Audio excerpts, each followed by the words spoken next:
got all the voters. I swear to God, I've been at it for a minute. Climbing to the top and this music was my ticket. Found a way to grind, turn a passion to a business. No limit, I'ma get it, having millions as a witness. I'm addicted to winning, living up every single day. I'll be fighting and building up in a million different ways. I don't think I can stop, I think I need the chase. I love the race and I'm running till I'm first place. Long nights, long flights, I'ma make it big. Big dreams, big sights since I was a kid. Doing things that I like, let the pieces fit. I like the pain, feel alive when I'm under it. I could change, adapt, do what I need to. All these obstacles, they look and see through. Don't let the anger out, just let it feed you. I'll see you at the top, just let me teach you. Yeah, I'ma be a high roller. Move forward in the battle like soldier. In the game like closer. I'll be at the top of the chain, straight owner. Yeah, I got a different motive. I don't need any help, I'm a loner.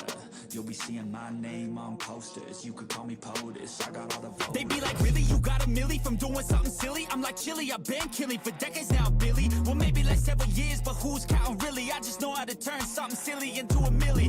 Got a lot to say, and a lot need to hear it. You don't quit today, we don't stop, no, we feel it to the top. Yeah, we change our whole world, yeah, we steer it. Getting lost in the things that make us all worth hearing. No, I'm the first one to turn up, learn stuff, but mostly I'm just in the lab getting work done.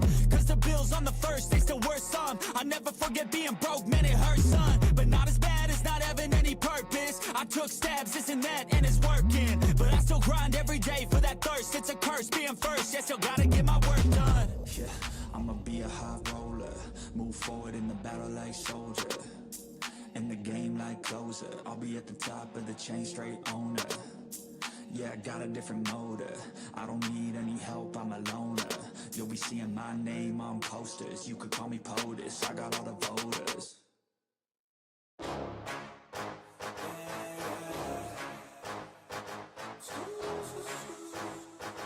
Yeah, let's go. New year, new me, turn it up a new degree. I'm gonna make it to the top if it's the last thing I see. Work hard every day, work hard, then we play. I'll be doing everything in my own damn way. Ain't nobody tell me shit, I'm on top of it. Writing hits that make other people feel like writing hits. We gon' get every little goal that we wanna get. Never quit, we don't even know what it means to quit. Write it down, what you want, what you need, what you see. Everything that you wanna be. Put it out in the world, that's your destiny. In your mind, what you need is to have believe. I'm gonna make it to the top. Cause I never stop, my on switch doesn't have enough. I think it's broken, I think it's lost. I guess that's why I never take a loss.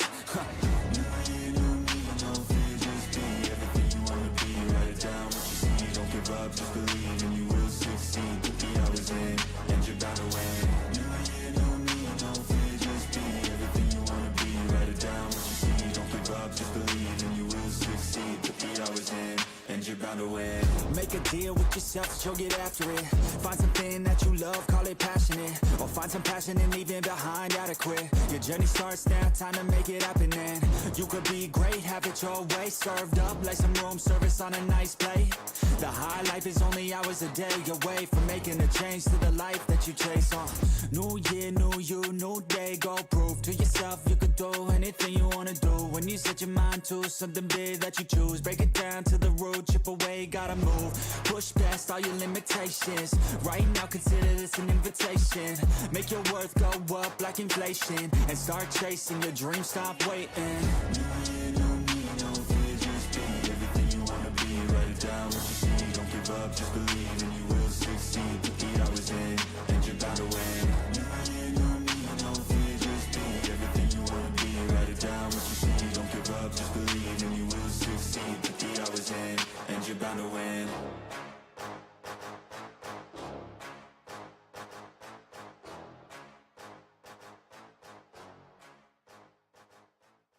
Even when you feel low, you can still go. Even when you feel slow, you can still go. Even when there's no hope, you can still go. I never answer to no, man, I still go. Go, go, go, go, go, go, go, go, go, go, go, go, yo, go, go, go. Hustle hard, hustle every single day. I'll be making moves till I'm buried in my grave.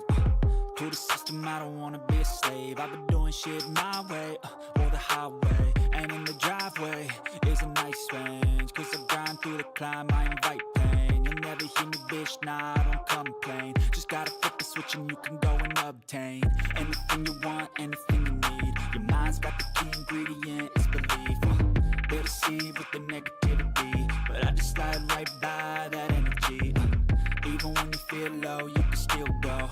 Even when you feel slow, you can still go. Even when there's no hope, you can still go. I never answer to no, man, I still go.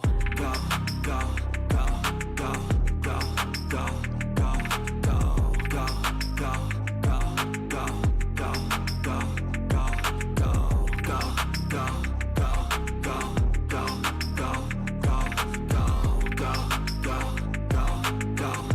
go, go, go. You got a mind, but even that could change. You could flip the gray matter like some batter in your brain. That's why I say, fake it till you make it A. And if you play that game, then you just might make a change. Rearrange all the bad to okay. Take the worst thoughts saying, turn them to a game. Take the best thoughts saying, put them on display. On repeat in your brain till you're feeling no more pain. Never slow yourself down, you can do some more. Push past all the pain and you'll find a door. Open it up and finally explore everything that you thought you could never do before. And even when you feel low, you can still go. Even when you feel slow, you can still go. Even when there's no hope, you can still go. I never answer to no, man, I still go. Go, go, go, go, go, go, go, go, go, go, go, go, go, go, go, go, go. Even when you feel low, you can still go. Even when you feel slow, you can still go. Even when there's no hope, you can still go. I never answer to no, man, I still go.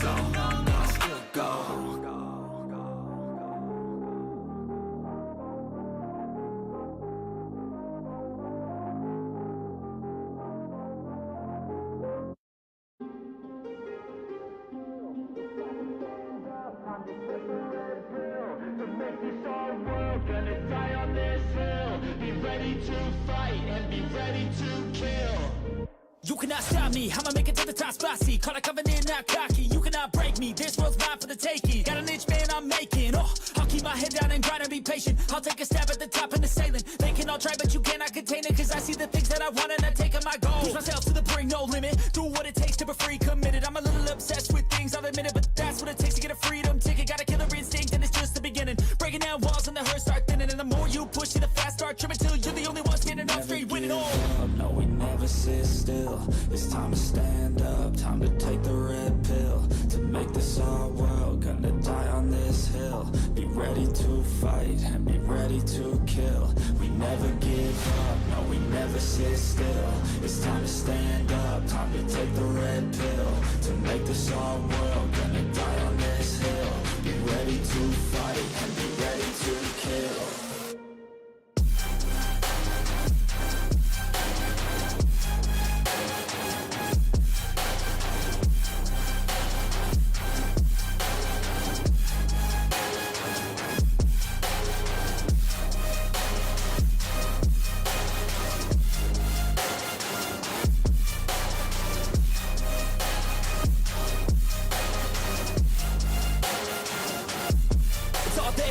You just gotta wanna keep chasing. Put you everything you're facing. Keep up with the pace and adrenaline rush starts racing. Get through all the things you hate in.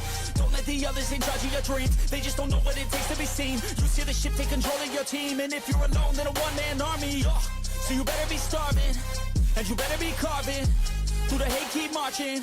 And every day keep charging ahead till you get what you want, what you dream. Regret is a thing of the past, and you'll see that you always had it inside. It's the key to make the most of this life. Believe. No, we never sit still.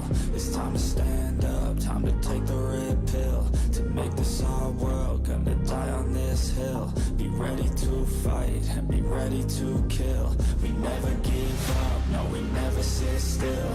It's time to stand up, time to take the red pill. To make this our world, gonna die on this hill. Be ready to fight and be ready to kill.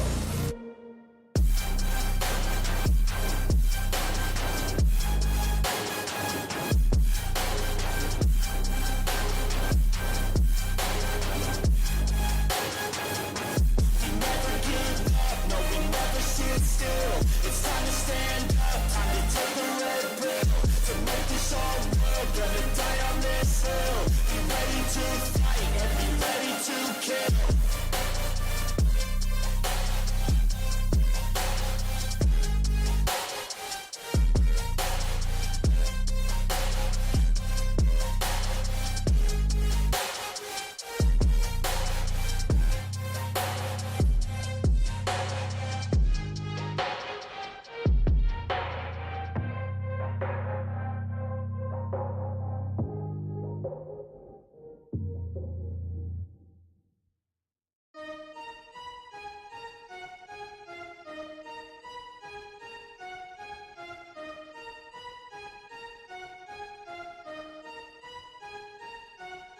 You realize deep way under the surface, and like a fire needs coal in the furnace, this is your goal that makes it all worth it. This is your why that gives you your purpose. Let's go. Thoughts can keep you down, pushing deep until you drown, or they can keep you up strong, focused on the now.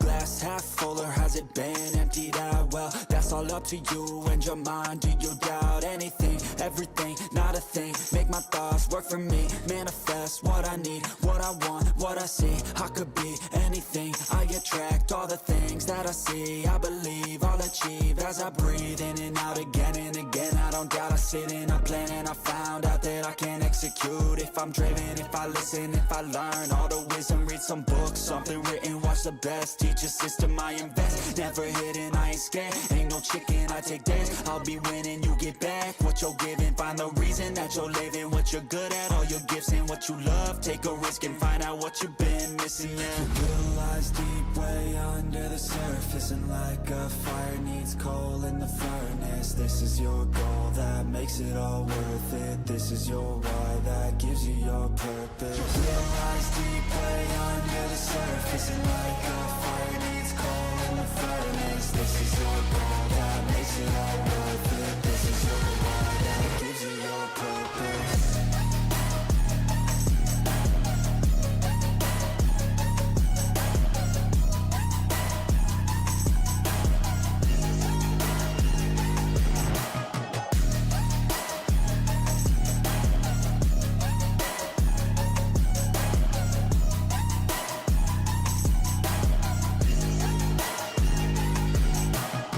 Purpose is better than any drug you could ever think. If you know why you're doing something, that's all you need. I wake up ready for the day because I believe in everything that I'm doing like it was meant to be. I get fixated and captivated on learning things. Don't hesitate to ask questions, the answer that I need. It's out there somewhere, I swear I can find the recipe. By testing, learning, and turning into a better me. Realize deep way under the surface, and like a fire needs coal in the furnace, this is your goal that makes it all worth it. This is your why that gives you your purpose. You realize deep way under the surface, and like a fire needs coal in the furnace, this is your goal that makes it all worth it. This is your why that gives you your purpose.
I got all the voters. I swear to God, I've been at it for a minute. Climbing.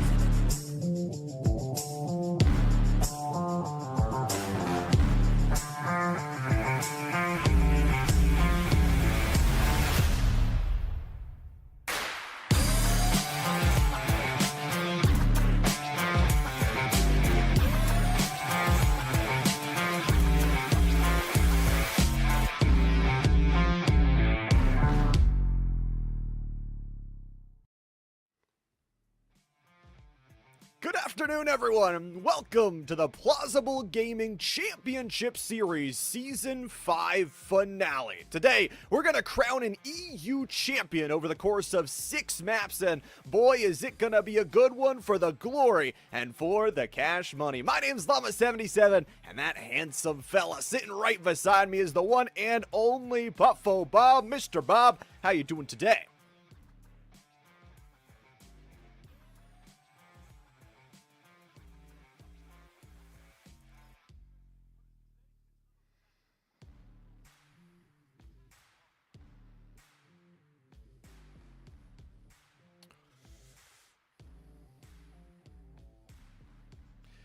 It's all good, you know, we gotta make sure everything's good. Of course, we got the drippiness that kind of flowed into your mic and took over everything. But yeah, 6 maps across the day with some familiar faces battling out for some cash. The most interesting thing we've got to talk about is just consistency for a lot of these teams. Because you're playing on 4 different maps across the day, it's got to be great performance after great performance. Absolutely. Am I heard now? Are we on screen? Are we on deck? Or am I still talking to myself? Production, please help us out for a second. Llama, I think we're gonna get left for on red for a second. Okay, we're good. We're good. Llama, we are good. We are set in stone. Thumbs up for everyone. And again, like we said it, I mean, it's gonna be PUBG. It's gonna be a fantastic day. And of course, whoever wins today, these are the grand finals, Llama, taking away a beautiful, astounding $180. That prize pool is up for grabs, but it's not the only prize we've got today. We've also got our regular clip challenge, a $20 bonus for whichever team can be involved in the best clip. And obviously for you guys at home, clip away, get your best moments, get your best highlights out there, because that's the only way that money is going to be there. So lots of prize pool, lots of fun, and honestly, Bob, it's going to be really, really exciting to see how these teams kind of go in towards this grand final. A lot of familiar faces, a lot of new names coming up to try and resurge in towards this grand finals, and it's anybody's trophy to claim. Absolutely, but before we head to the matches, we must, I think, discuss about the arenas. You know, the fields we're going to be watching these teams duke it out. And while we have about 6 maps, like you mentioned, well, the first 2 will be the same, Arangel for them, following up with Rondo as map 3, 4 is going to be Tego, and for the final 2 will be Miramar. Now, each one of these maps have their own aspects, be it as their open field, they're very clunky, whatever they want, they have their pros, they have their cons, and each team needs to adapt fast enough to, you know, get up to that winner chicken dinner. And in the end, not only do the points matter when it comes to how high up you're placed in the scoreboard, but at the same time, kills matter too. So I'm looking forward to see which team is going to be coming out on top, as we do have some recurring teams coming around. But again, Llama, you know, I'm starting to hear the plane coming around. I believe the players are just getting ready.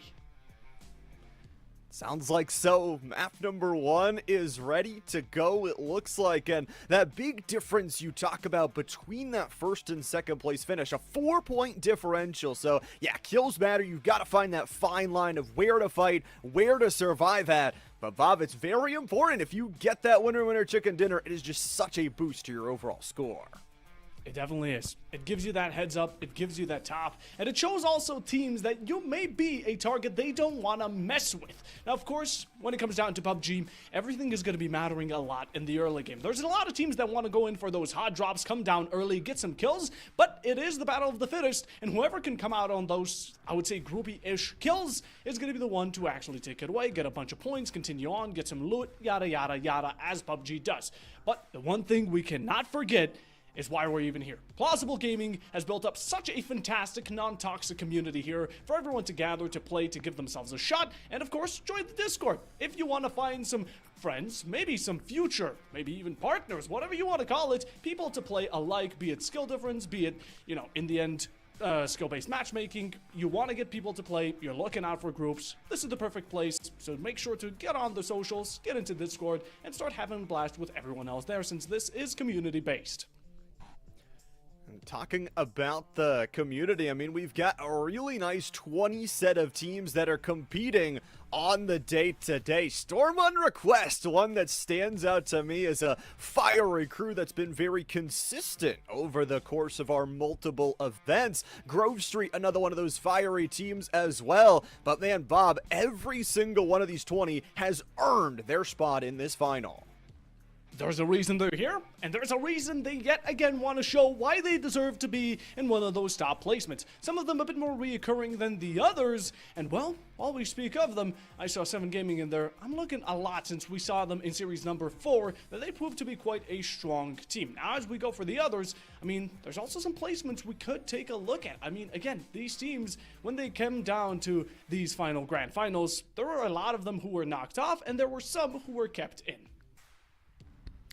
Yeah, and when it comes down towards the grand finals, like you said, it's just one day of games. It's not another secondary chance. Sure, you'll have next season to try and battle your way to the grand finals, but this is your day, and it's how you kind of start it, where we see in all the grand finals over the courses of these different series is, if you start out slow, you're going to have to make more rash decisions as the day goes on, where if you start a little bit faster, if you're earning those points earlier, you can play more reserved, play your game, and eventually just play for, well, the easier points in terms of placement.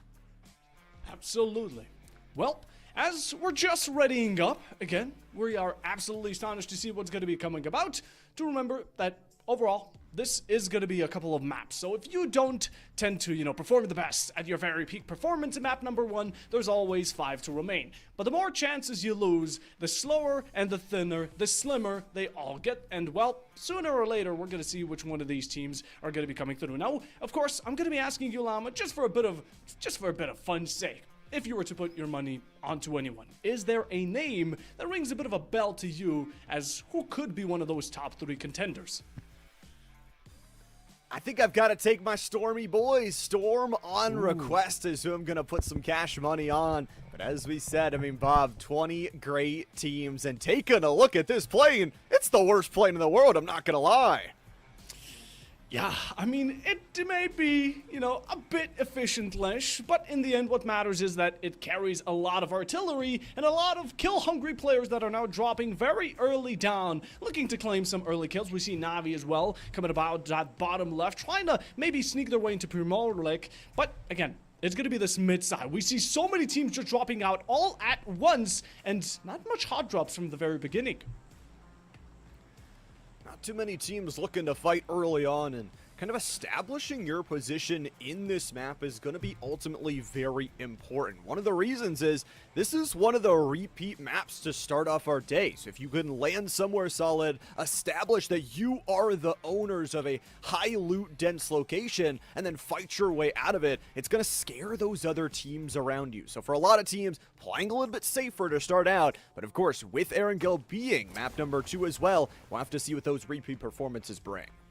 The map rotation never tends to change in this series and format, so teams did have a bit of preparation here going into these 6. Now, the first one, we already have some drops. We're taking a look at 4 dogs here, and of course, Bicep, Jambo, Sada, and Lucid Freak not going to be sticking together. They have spread out, probably going to be trying to secure as much ground and loot as early as they can, but keep in mind, people are looking to get the move, people are looking to get into those gunfights, and most importantly, 7 Gaming going to be kicking us off with a very interesting kill, a bit of a drive-by, you could say. Those cars always dangerous, and not only getting a vehicle for your protection, but also for offense, catching some players in rotation, ultimately very important. And what we're going to see across the day is teams going to split their early members, because there's no sort of respawn in overall PUBG. If you can take a member out on those rotations while also gathering a vehicle, that's got to be your number 1 priority on the to-do list. Absolutely. Empire Gaming, another one of those organizations you want to keep a steady eye out for, but currently they're going to be taking the edge of the map, just looting up. Again, most of the teams tend to loot up, some of the other go in for the battle the very second they land, trying to get a pistol. Even a melee works for them, but as long as they can rack up on those points, that's all that matters. We're going to be looking towards this mid-game, as now, again, cars are going to be on the ride. You need to catch up on that storm circle as much and as vastly as you can, but as teams get closer to each other, higher the chances are that we're going to be seeing some early engagements. That's what it's all about. Those early fights can not only bring some juiciness in terms of the point value, but also it's what we call the loot snowball. You get the loot early, you get to loot your opponent's body, ammo, grenades, and heals aplenty will come from that. And we'll see teams in the endgame that fought early, that didn't lose a lot of their members, are going to have a lot better loot choice in terms of especially the augmenting of their guns, the scopes, the magazines, and what have you, than a team that just played for placement. Storm on request, holding this bridge under contention currently, but little do they know, as much as a move as they want to make, and again, teams do tend to spread out in the very beginning, then they clubber up together to go into these team fights and try and take out as many, but keep in mind here, Llama, the one issue is, once you lose a player, once he's knocked and finished, you cannot get him back. true. We're in a little car chase here, a little Fast and Furious type deal. As Typhon will lose one of their members on the rotation, Agori's gonna hit him on the run over. So early kills, trading out the back away on towards the car and pulling out the barrel. Moving towards those shots in the side cover and now getting back in the car. Well, we get in, we get out. It's a simple. A bit of meds out there and trying to reclaim what currently you're losing out on that HP. Typhon have already lost out on the player. Tiny will be one of those early victims, sadly falling. And although now you may be down to 3 players, most of these maps tend to come down to 2v2s, if not even 1v1s. That can be dangerous too for some of those third parties. I mean, you talk about just shooting a single bullet, everybody within a large radius around you is going to hear that action and say, okay, if they're fighting, why not us too? Nosferatu is able to get the first knockdown of the game onto Grove Street. Storm on Request was not only able to top their groups in round number 2, but also round number 1. They tallied up an 80-point total, and bang, from Empire, they've got some snipes. They've got some snipes indeed, long range. Might as well take it if you have the position, if you have the control, and if there is an enemy in your line of sight, you might as well take the shot and go while you're at it. Now, the GP is going to be around, maybe looking for a bit of ram action, but Empire Gaming, they're not letting go of the steam. They might have lost out on a player, but that's not going to be bringing them down for catching an extra bit of points. They gotta get this cutoff though, trying to find the leftward angle as XP approaches from the front side. From Safa Barbarians, they do get the res, but at what cost? Now you're stuck behind the tree line, some smoke coverage gonna be utilized to try and pressure on in as the heals go down, but Hot Diggity is going to need to play some great defense. Only a 3-man squad, but if they can cut down one of these angles, just like taking down XP, that might be their way out. That just may be. Mira put in a fight back. Empire now feeling a greater loss than ever, and not finishing out Stefan here might be a Gravedigger as of beginning. Now down onto it, gonna get that pickup, possibly. No just heals in the meanwhile, and a dirty game Empire playing as currently just shooting their shots and holding the entire team behind the tree line, not allowing them to escape nor have any headspace as they're just raining absolute hellfire down upon them. I will say though, Empire right now are the ultimate losers of this fight. They've lost XP, they've lost that one member, and even though they're getting these overall damage points, I mean, Safa Barbarians are down to 2 players, but they're okay with just holding their ground. They're in this next zone, and they are just able to use their long range that they've built up from their looting to pressure Empire away. Pressure them indeed. Oh, the Dragunov. This is a gun you really want to be scared of as any PUBG player. When it comes to long range, even mid-range, this packs more than just a punch. And of course, with some ARs on the line side, this is going to be one of those maps that, again, isn't necessarily as open as a desert, but at the same time, it will be allowing a lot of sniper positions and a lot of positions to hide if you tend to be a sniper. A lot of different nooks and crannies to tuck yourself in, but also those trees are really good for a bit of coverage. Chop Chins look like they've got 2 down out in the water. And for Fairy Tail, a team that came in ranking 2nd in their Group A matchmaking in round number 2 of this championship series, they are already going to lose a couple members here early. Oh, that's Marbo finding another one for the pickup. Not going to be enough for the tallies. He's looking to claim the 2nd right now. That coverage from the boat will be absolutely legendary. But at some point, enough bullets will be able to bring down not only that vehicle, but also the final player, Fairy, who's right now diving in deep, trying to secure whatever legacy in this map number 1 for Fairy Tail. And again, the track record from this team, at least from the previous season, is quite decent. And a pretty good result, but it will be both their first 2 players going down. Still 16 teams strong here, entering overall.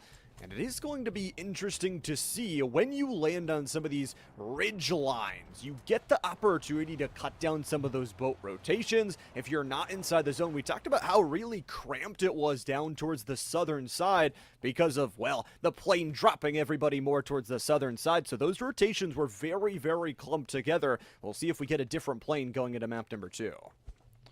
We'll We'll see if it tends to come around for it. Now, looking to spice things up, Fairy Tail have lost 2 players. It definitely has gone to casualty and crime, but they're looking to recoup, gather some stuff, and try to secure a bit of endgame. Again, if you get to those top 7 spots, you can still claim some points, and in the meanwhile, again, take these long-range engagements that Empire showed us can really work out well on this map. Longer terms, longer changes here. For 4 Dogs, it looks like they have got a member down in Jambo, and Grove Street, another one of those teams to watch out for, as we mentioned in the pre-show. Really good about splicing those angles up, diversifying their portfolio in terms of the damage, but Vazo is gonna get dropped, so a 1-for-1 trade in terms of downed members at the moment. For 1 trade, there goes the Knight. Boom goes the Dynamite. Not going to be claiming any damage. Now, 4 Dogs have had a bit of a consistent run, you could say. Now, they haven't picked up on those kills, but what matters is that they've been reserving the entire team for that endgame run. Getting the pickup here, Grove will be giving them a bit of trouble, but an exchange of players we can clearly spot on our screens. As again, there are multiple 1v1s between certain teams, but third parties are still something you need to take into account. Lots of teams in the area because of those close landings together. For Grove Street going for the res right now, needing to get all 3 members back up on their feet because they know, I mean, lots of teams in the area with those third parties. I mean, Mira has been a team that has been kind of sharks in the water around any blood they smell. Absolutely. Now, finding any team fight that may favor you definitely allows you to win some battles. But in the end, you will not be winning that war just yet. Coming through, we can see the zone is going to be crushing about 3 to 4, 5, maybe even teams out of it, pushing them in. And this is where, again, this map tends to be such a gravedigger, partially just because of the fact that when people want to push in, they can't really look at the entire 180 in front of them, but they have to majorly focus on just getting into the zone, finding themselves some comfort and safety. But the next second you know it, you're getting shot at, maybe even downed. Can just be a snap decision very, very quickly. Can your route in this map number 1 change? Get to see Fairy Tail there with their remaining 2 members flying from the sky. They had lost 2 earlier in that boatward rotation and ended up being members of the Seagrave. For Crosscow, they're going to think about bringing that Dragonov. You talk about the power to snipe long range to try and shut down Fairy Tail's first game. Oh, Crossco, he's just looking out for himself. Again, in a game where it's a bit open, a bit more open than your usual FPS shooter, you really have to be wary of your surroundings. That's the Battle Royale tradition, and currently completely surrounded, Na'Vi have found themselves in the crossfire of all teams which haven't begun fighting yet, but you want to get out of this position once they do. This is a kind of awkward position because you only have that cover on the one side of you. So you get that one angle from the backside and all of a sudden could go down very quickly. And you talk about a team that has already lost a member, Grove Street, down to 3 players after that kind of mid-round scuffle in phase number 1. But it's 4 Dogs that are looking to re-engage on Empire. Oh, those dogs, they're hungry. They're looking to bite down hard. And Sada, he's feeling that greed. He needs a bit of bloodlust and looking to find himself an opportunity, just sneaking about. Again, long range is going to be the name of the game on this map. And still trying to find these arc shots, windows of opportunities all around, but there's no openings for you to click on ahead just yet. Crosshair feeling hungry. It's so sad, but, you know, the initiation from the rest of its teammates, either they're trying to surround the building and maybe pinch out whatever remains of Empire, or Empire are just waiting to lurk them out. I mean, on the defensive position from Empire, the tough part for them is we remember that earlier fight on the shoreline. They lost a member from it. They traded 1 for 1, but this is the ultimate result. Now you have to bunker yourself up. Only the P90 to work with and another long-range weaponry, so no sort of shotgun in the inventory from Michael. And there's also another squad in Mira up on the hill, so those windows definitely not safe either. The smoke is coming in, and, well, Empire's now got to be more careful than ever. Looking to smack him around again. There's no time to waste. Everyone can be a bit more patient. You know what they say. Patience and key is key. A key to opening the door to finding yourself out of this very tough position. Now, Empire, they're just holding this building under their own. Anyone gets up close, you mentioned the P90. It is an absolute powerhouse up on close range. It may not pack a punch like a shotgun, but the bursts of shots are absolutely deliberate and unrelenting to say the least. Now, Samler, we take a look at them. They're having a bit of a second look, trying to even punish anyone being on Big Boat. And currently, well, they're just having an easy pass by. As Savage, they're having some easy transportation, but I believe that Samler have slowly caught onto their shtick. I recognize there's players there, but I don't know that they really want to engage on that right now. Don't know if they sense it or not, but there is another team up on that shoreline with them, and Trandantes and another squad over on the other side past them. So many teams starting to group together. Of course, we are in phase 3 here with that zone closing and closing and closing. Luckily, it's only cutting out some of the water, just really restricting the play area towards that main island. We can definitely take a look at most of the teams that have tended to, keep most of their players alive. We have teams with 3 or 4, or maybe even the entire squad up and living and healthy. They have 0 kills.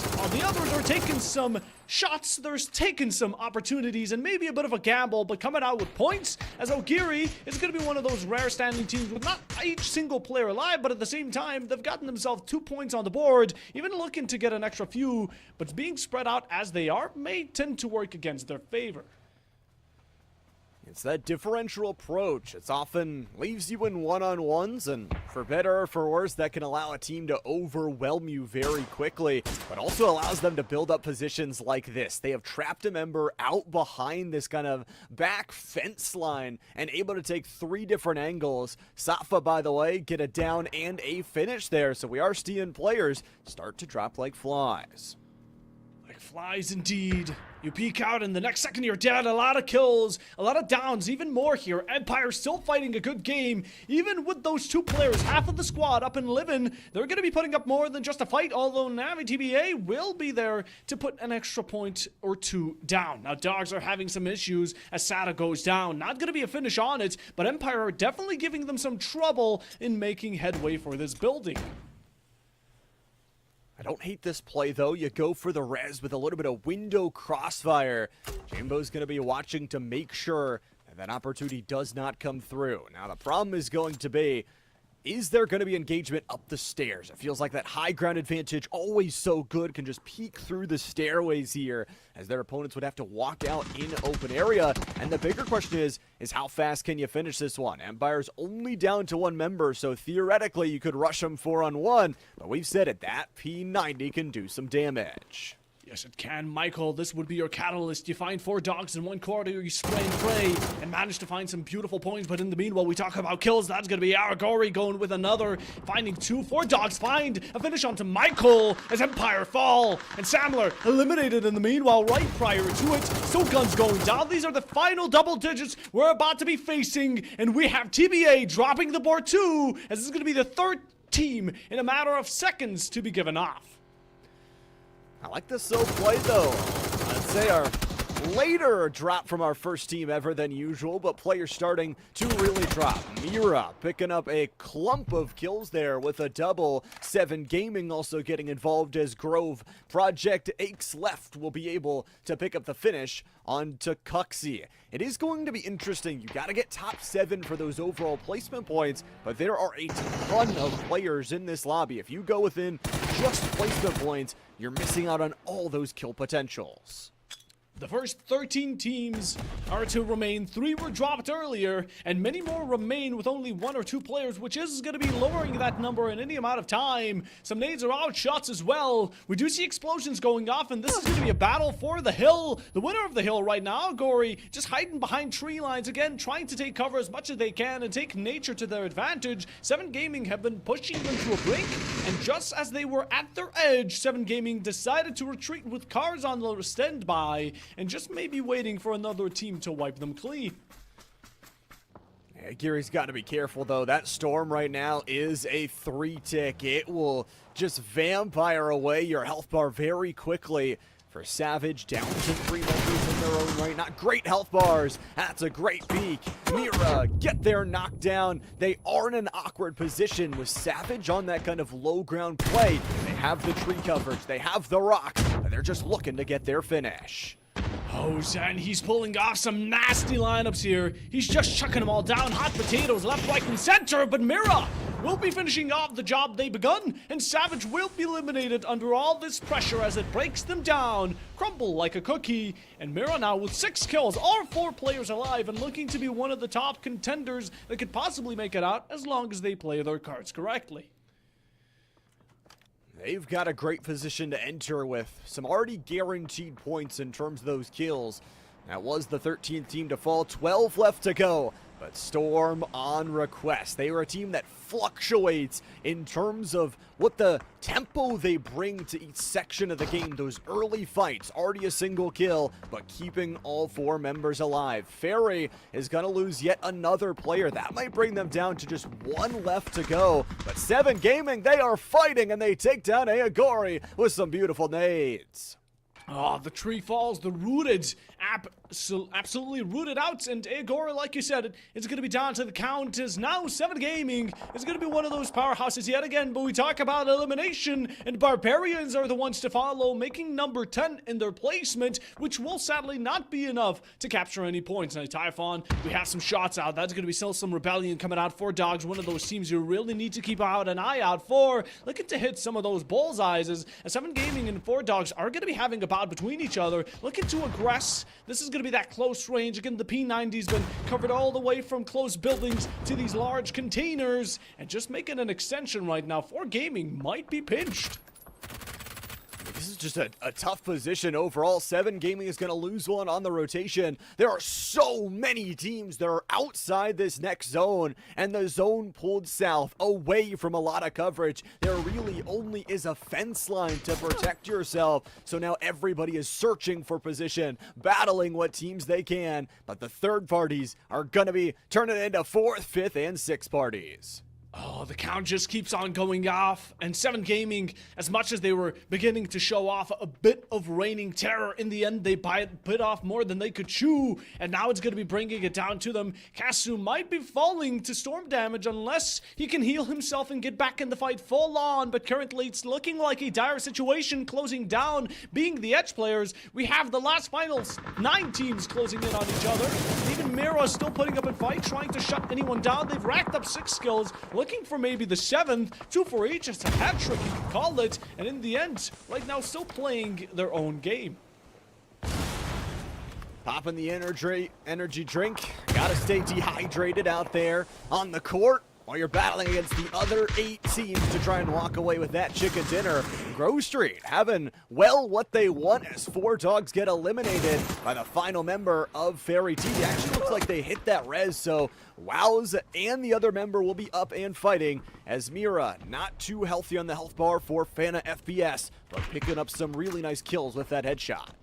Oh, a true hard nut to crack. You really can't surpass them so easily, and they're not going to be giving up any easier than that. Mira taking long. That's a finish onto Serpic. MFP lose another player, 1 off the count, and they just keep on going. That's the 2nd for it. Keep it under the belt and put them into the dirt as Mira have proven to get themselves as close as, or maybe even the largest kill count we may have seen of any of these teams. As it currently stands, though, teams are going to be forced to a very closed up and compact corner that is the circle, closing in any second, and again, these last 8 teams will be bound to a death fight any second. 8 teams left. That also means you are 1 team out from securing some guaranteed placement points. And those points are available to grab. 7 Gaming, one of the superstars, going to be eliminated. Everybody now +1 in terms of the points. But Grove Street, down to 3 members. They have 5 kills, but 1 of their own does fall. They're in this nice little rut, and they're going to pop some smoke to hit that rev. Keep in mind, these are the final times you can revive your teammate. When we're going to be going into this final initiation, it's going to be do or die. It's going to be swing or be swung. And it's going to be none other than Storm coming out with a kill of their own. Maybe not a kill, but it will be a down on Mira. Definitely relieving themselves of some extra pressure, but also applying that pressure onto the wound of Mira as now 1 down. Going to be leaving 2. And again, you try to go for that pickup, and any second someone could be sneaking up on your back.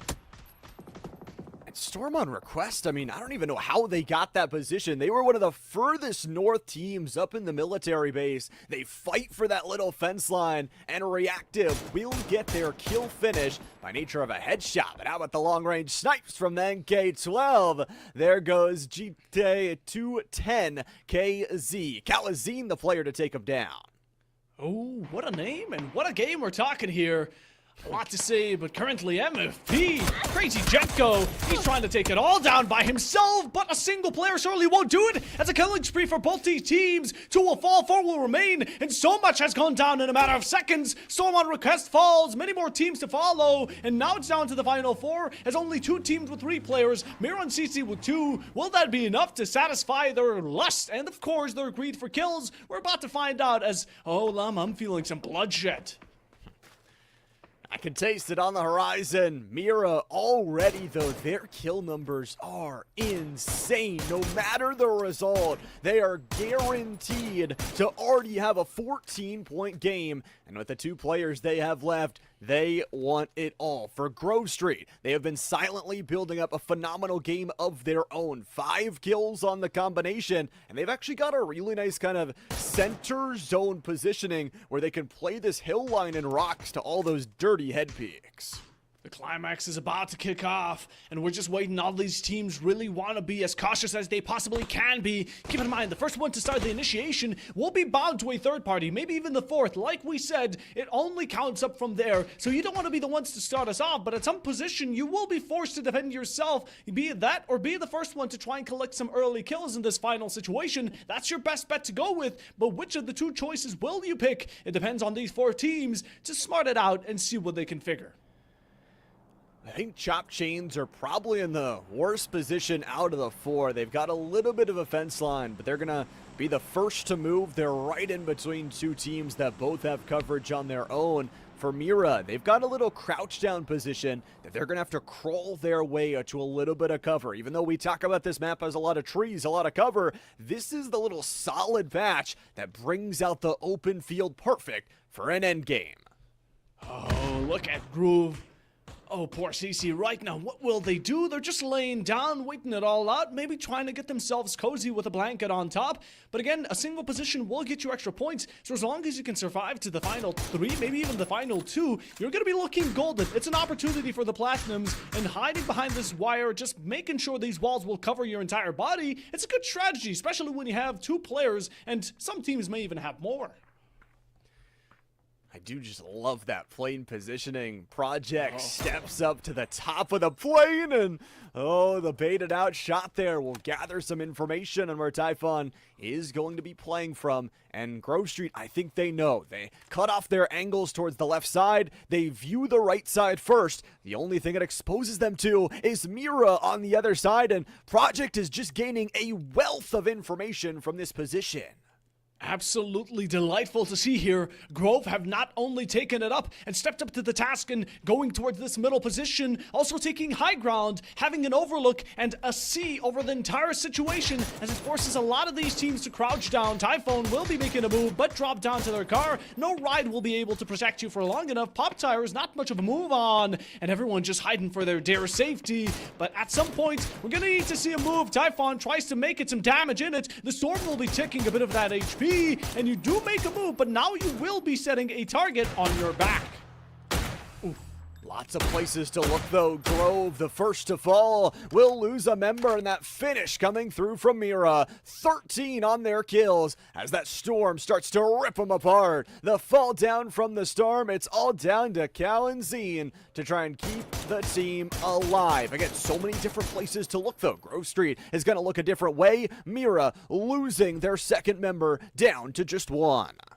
Oh, Mira, one of your own. Now you're starting to beg for it. You're completely outzoned, and those heals will not last you forever. Grove can simply just nicely hold you down. Only how much more can you resist for? It's definitely a fight back against it, but your life can only be a temporary thing as long as Grove have a say about it. They're trying to wipe the team again, get those points, the final one to get it out of the competition, and Mira will be eliminated due to Storm causes, now allowing their kill to be for any extra points. But going off of it, trying to to reap off of those benefits of high ground. Typhoon starting to lose some HP, feel the pressure of Grove, as they're definitely letting him know that they are the ones on top.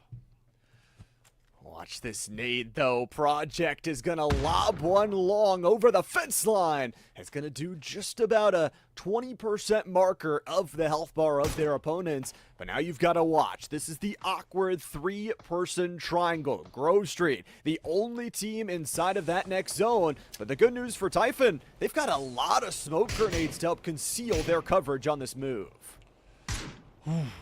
It's been a while, right? They've all been playing this slow game, and with Mira being eliminated, CC could have nicely just sneaked below it and gotten themselves to a closer position for extra points. Now we speak of the devil, and that's going to be Grove. Project Aches left, finding the right position and the right time to shoot an extra one down. 3 more teams are down onto there. There's going to be a 2v2v2. 3 teams. We're talking duos. We're talking shots. Project feels a bit of his own medicine as Typhon is now looking to deliver some back.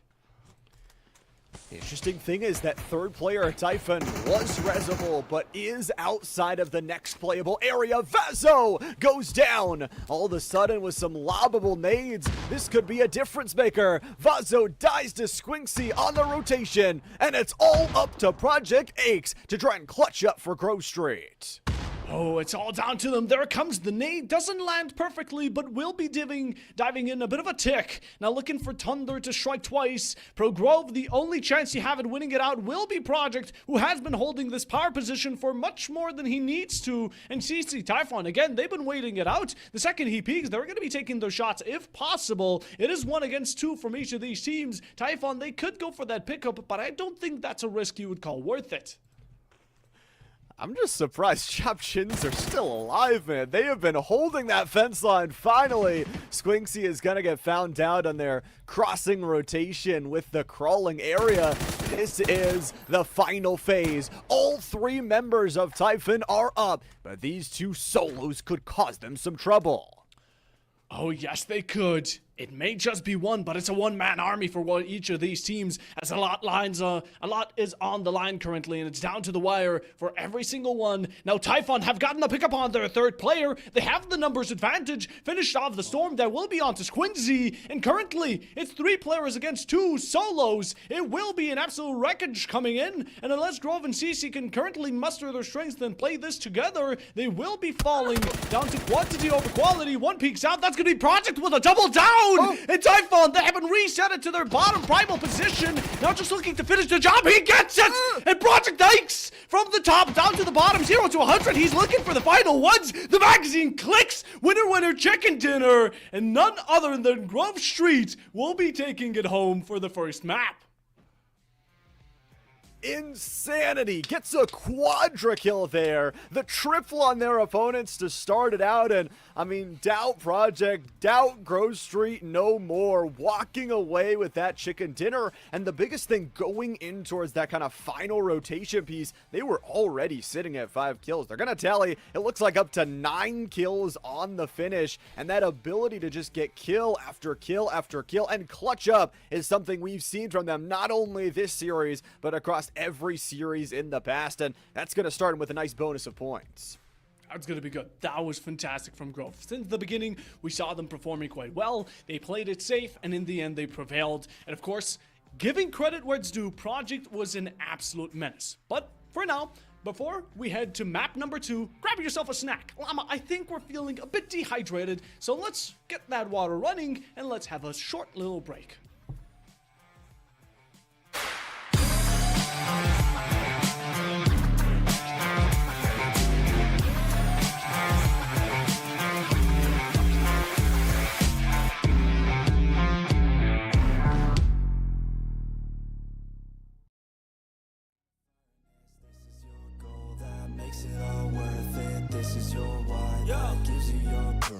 Thoughts can keep you down, pushing deep until you drown, or they can keep you up strong, focused on the now.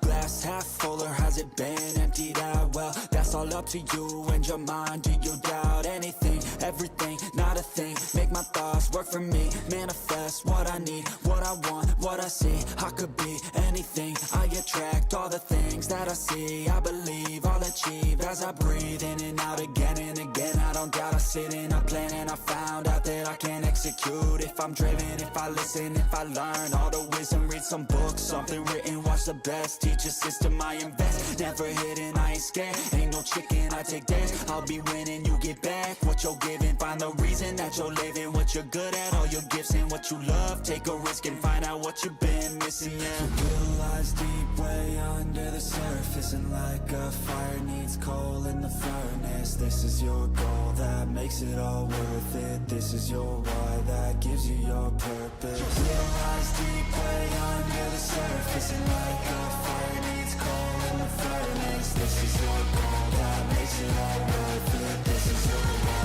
that gives you your purpose.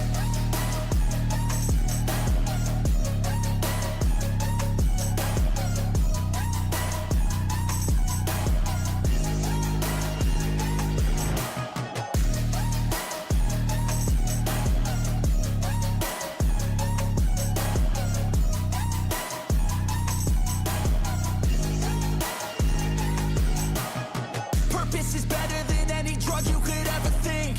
If you know why you're doing something, that's all you need. I wake up ready for the day because I believe in everything that I'm doing, like it was meant to be. I get fixated and captivated on learning things. Don't hesitate to ask questions, the answer that I need. It's out there somewhere, I swear I can find the recipe. By testing, learning, and turning into a better me. The will lies deep way under the surface, and like a fire needs coal in the furnace. This is your goal that makes it all worth it. This is your why that gives you your purpose. The will lies deep way under the surface, and like a fire needs coal in the furnace. This is your goal that makes it all worth it. This is your why that gives you your purpose.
I got all the voters. I swear to God, I've been at it for a minute.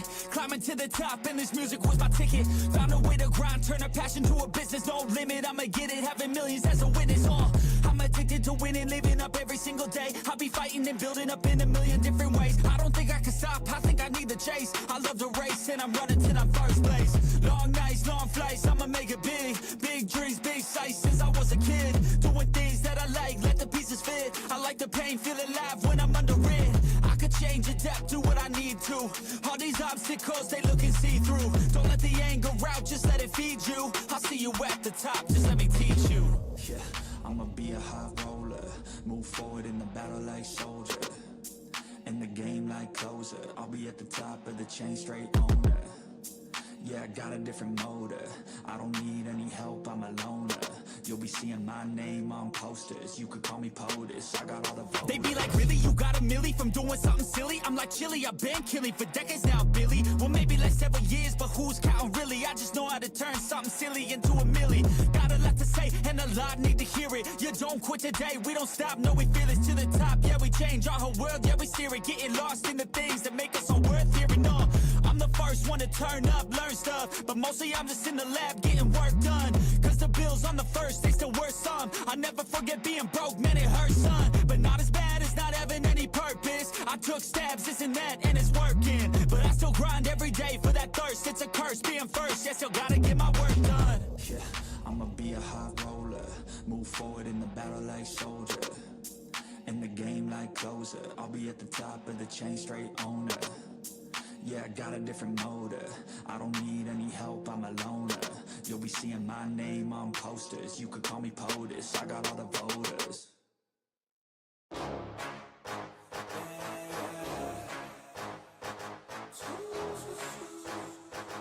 Yeah, let's go. New year, new me.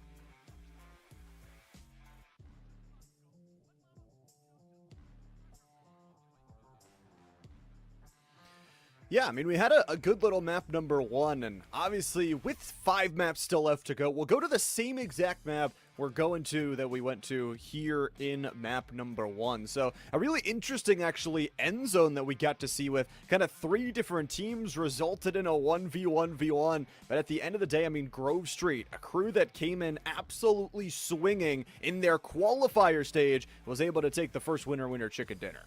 Yeah, I mean, hopefully that's going to be the same case around map number 2. It will be the same map for anyone who has missed the map rotation. We will, yet again, be going down to none other than, let me just check because my name remembering isn't the best, it's going to be Arangel. Arangel, yet again, and of course, some teams got themselves very nice points, while others just focused on placements, and in the end, I mean, it was a great match. In the end, we love to see that 1v4 clutch from Project, absolutely fantastic, and maybe we're going to get to see just more from it. I hope to see more of Project, because honestly, this Grove Street team, we saw it all throughout the game. They love to split up. They're very good each on their own. They're very proficient in those one-on-ones. And now you add the extra bonus of you started with those extra points in game number 1. You can now play a little bit simpler of an overall day. Let's take a look at the totals. 10 limbs, 10 placement points for Grove Street. They result in your first place, while Mira, their 13 limbs gets them a silver medal to start, while Chop Chins, they're crawling on the ground, ends them in 3rd place. The last one with any points was Tratantis, who managed to get just about 2 eliminations, but that's just as much as we can go. And looking forward to that lifeline of a map number 2. Again, Grove Street, all the way from San Andreas, managed to get that 20 bomb, which is absolutely fantastic. A nice split between eliminations and placements will get them a perfect balance, but for now, again, it sets a bit of a target. If a team tends to see them, they might see them as a threat, another possible team that could come out as the number 1 this time around. And well, you know, Grove Street, I just want to say be wary of anyone who may be targeting you down.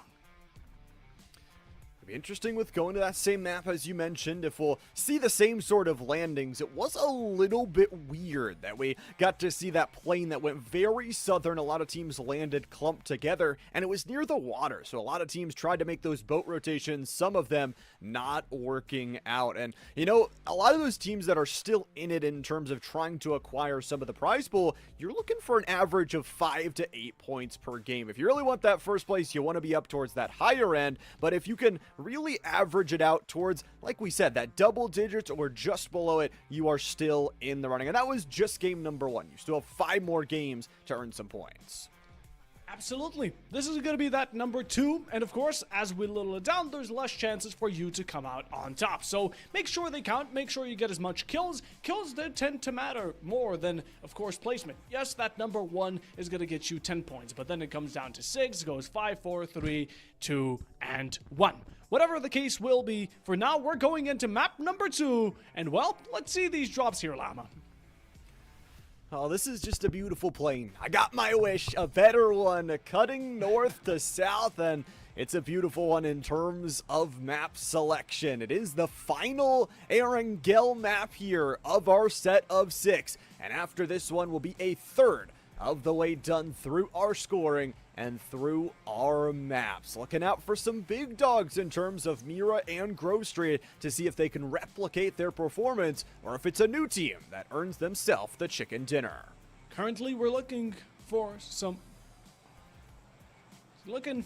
underdog stories in the process. We love to see those, you know. Maybe we're going to see teams that are at the very bottom come out on the very top this time around. But as it currently stands, we have to let these actions speak louder than words. And, well, let's see Empire Gaming and what their plan and strategy for now may be. It's all about that approach towards where you want to float to, where you want to fight, and that extra kind of run over in terms of the cars, where you get the one-on-one potential, where you get the vehicle domination. And it looks like Empire Gaming, who actually unfortunately went into that last map with only 3 players in terms of their total. So they'll get their 4th member. They've got 2 vehicles already, and they're looting up and ready to go. Looting up and ready to go. Already picking themselves up some very nice ARs on the way. Going to the bathroom, having a bit of privacy. Let's give them some space, as Empire are currently just going around, scouting about. Again, going to be spread out to get as much as they can, so each player can loot a building of their own, maybe an entire village. And, well, let's take a look at what none other than Barbarians are going to be having themselves around with a bit of some fancy cars around. You know, we love the purple tint. I love the different combinations in terms of skins. You got a lot of chance to bring out the different stylistic choices here. And with all 16 teams in and full with 64 alive. Oh, little flip, we're doing road tricks. Whoa. Rocket League? No, this is PUBG. You're mixing up games, hot diggity. Well, currently entering the building, there's not going to be anyone around. He's fighting that space, but looking to pick up a gun. He hasn't really gotten the loot, but that mode of transportation does seem to show a lot of importance, not only in the early game, but also keep in mind, in that late game, it can provide a lot of protection, but also get you into the zone faster than it would on foot. It's a lot of good tools that it provides you, and especially those multi-seaters can keep the team together. TBA, who fell out at 15th in that last map, not having the first game number 1 they wanted. They've got a chance to bounce back here. Oh, first 5 minutes, a broad spectrum of where everyone currently lies. 2 of the players here from TBA being quite close to each other, or maybe, just maybe, they will be facing an opponent in any second. Now, we have some approach coming out, but no one's really looking to actively gain that gunfight. Again, you don't want to be the first one to fall. You want to place inside that top 7. That's where the real points lie. And we saw some different teams in terms of the approaches. 4 dogs and Empire, I don't know what it is, maybe magnets inside of the backpacks, but they have just been drawn to each other in back-to-back games. A powerhouse to a powerhouse, a force to be reckoned with, and yet another to oppose it, as these are going to be 2 very dangerous teams looking at each other. We have 2 players from Empire, while only B-Sid on the side of 4 dogs now looking to get some of those early shots in. Again, these windows will be his major openings of connecting some dots and getting some kills, but the entirety of Empire, they're starting to group up, and you do not want to get sandwiched in between these 3. Some big dogs for sure, some big kill potential for Empire Gaming. They've got a good little battle back in terms of that upper inventory, the grenade inventory. 3 frags, now 2 smokes, and 2 flashbangs as well. That could be really good to help out your exit. But I don't know that Michael actually knows that there's a team around. Neither team has really made a peep in the night. Not just yet, and Michael holding a bit of explosive artillery, you could call it, just maybe waiting for someone to come right in front of his line of sight. And as our Gary will be finding the opening kill onto MFP, they will not only get the first player, but at the same time, get the first kill to be administered. I think Gary's story is a little bit interesting. That last game, 5 kills in total, but nothing in terms of the placement points. And you know what, when you talk about those placement points, they seem like the more consistent route to go. But if you're a team that opens up every single map with some kill points, those are guaranteed. You aren't necessarily going to have to fight for them in the late game if you've earned them in the early game. So lots of different strategies to go for. And you know what, I'm just here for all the bloodshed that Aogiri's going to bring. Oh, they're definitely going to be bringing it. I imagine they already have a pool ready just to fill every single player's corpse up in and get themselves some nasty points. Now, Mira, again, is going to be taking that initiative of trying to stay close, but at the same time being as spread out as possible, find opportunities, group up when they need to, and make sure to get those kills. Again, team fights here do manage to give a lot of points, and at the same time, they tend to take away your players and teammates, which is the greatest grave of them all. Now, currently being on a bit of a ride, everyone's just riding around, having a bit of a bout, but no one yet has found a real hotspot. No true fights to go back and forth just yet, as it looks like I might have to change my mind. 7 Gaming approaching a house that, I don't know if they don't know or not, it's occupied already. Some players from Samler going to be bouncing around, ready to fight them. 7 Gaming, one of the powerhouses here, the lean around the corner. Hollow is looking for it. Next wants the swing, but it'll get knocked quickly. Samler, bounce back kill. That's their first point of the tournament.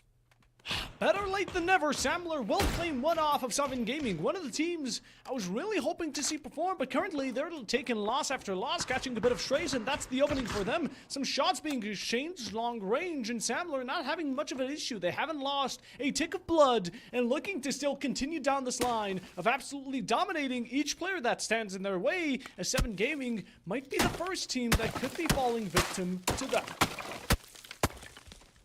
Got this little high ground position, but don't really want to fall at this point, so popping some smokes here to help aid in terms of the rotation, or maybe just a disguise in terms of where they think they want to send their opponent's vision off to. Just 2 players fallen so far in our map number 2. As a reminder, we still have got a lot more maps to go. Still 4 more after this one, and boy, 3 more different map selections as well. Storm on request. Earlier in the vicinity on a rendezvous to be taken out in a matter of seconds as an entire team. Now looking to change that outcome and maybe flip the table on its head and have some extra points for themselves. While they haven't gotten those kills, they've definitely been securing themselves not only a good position, but in the meanwhile very cautious of what each entry to their position may be, and also making sure all ground is covered and no one slips by their defense. They're a team that, like we said, loves to play a little bit slower, honestly, to start. Playing as that 4-stack, looking for any early pick they can find, but they just love to play from high ground positions inside of zone. That's where they pride themselves on getting to great positions, finding their way towards the end zone, and then just getting themselves some guaranteed points. Aogiri, we talked about their fighting potential. It looks like one of their members kind of cut off in this building as engagement might be coming. Just might it be. Switch over to Typhon. Earlier, one of the top 4 to be remaining. We saw them in 3v1v1 situation. They were holding and rocking at hand, and in the end could not prevail. Maybe, just maybe, it's going to be a different outcome. But Aogiri looking to take them out early as maybe a competition they stand. But Aogiri, while they have definitely faced some losses in the past, looking to make the present just a bit better. 7 Gaming losing a member towards the down of Hollow, who's been solid inside of that house. But for Aogiri, they've got SH on this top floor. Through the smoke, through the blindness, they'll get their first knock. And 7 Gaming, they're getting aggressed on actually here. The Molotov going to be mid-air denied by what looked like the fence, but now they'll re-engage. Hollow already 1 down and a kill towards their name, but they'll lose Zarif. They'll re-engage on this doorway. The back and forth finish, and Rolf is inside. Samler have to be careful here as we hop back over to Typhoon, who have a player down. 3 downs, 2 finishes. Samler are going off the board. In charts we talk about it, Typhon are looking at absolute stonks. That's going to be Gary falling to the gun of Taney, as Early Hugh was one of the first players to be taken out this time around. He's looking to have himself a different turn of events. Up onto Typhon, they're looking for a reset. They do claim it successfully, now taking high ground while also sticking together. Gary has faced some casualties, with one of their players even falling to a victim to a death and finalization. But now it matters not. We're past it, so look towards making your future as plausible as you can. I do like Dark Hunter's overall position, kind of focusing on this high ground play to maybe get a pick back at least. Trentantes didn't have the necessarily game they wanted back in terms of game number 1, only 2 limbs towards the name. But they've got a chance now to put this third party on. Typhon used a lot of their resources to heal back up, to re-engage, and even take hold of this building with the mist blocking some of that sightline. It's under 60 players left, and you know, Trentantes, this could be the perfect opportunity to third party. Only 5 have officially fallen, and 16 teams still remain not in full, but in spirit to say the least, as now moving through Typhon, making an advancement towards bottom bridge, trying to clear out, maybe sneak under and find an element of surprise. But currently, it seems like they're just having themselves a very good time. Now, Agiri, again, the reset here will be necessary. Heal yourselves up. You got out with a kill. You lost a player in exchange, but definitely doesn't make it worth it. But as we speak of kills, Grove, the previous champions of map number 1, will be losing their first player.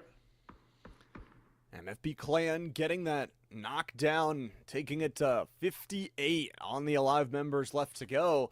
But HLRO, excuse me, has the chance to possibly do something weird. Agiri wants the revenge, wants to try and catch one of the Typhon players on a weird rotation into the buildings. As MPF Clan, we talk about it. Grove going to re-engage, and Project is going to be the target of the Mini 14. Ooh, call him Neo from the Matrix. He was dodging those bullets. Not a single one could hit him. Maybe it was the accuracy. Whatever the fate tended up to be, Project lives for another day. Now, Godzilla, just MFP backing off. Right now, they shot their shots, right? They can't do it for a second. The position is revealed, and any second teams could be piling up on them. So maybe a switch of directive, have the narrative go some other way, step those foot, and right now, get yourself into a different ground. As we take a look at Typhon, and look, they're still looking handy, they're looking dandy, they're safe and sound, and no one's looking to fight them off just yet. Still all 16 teams here.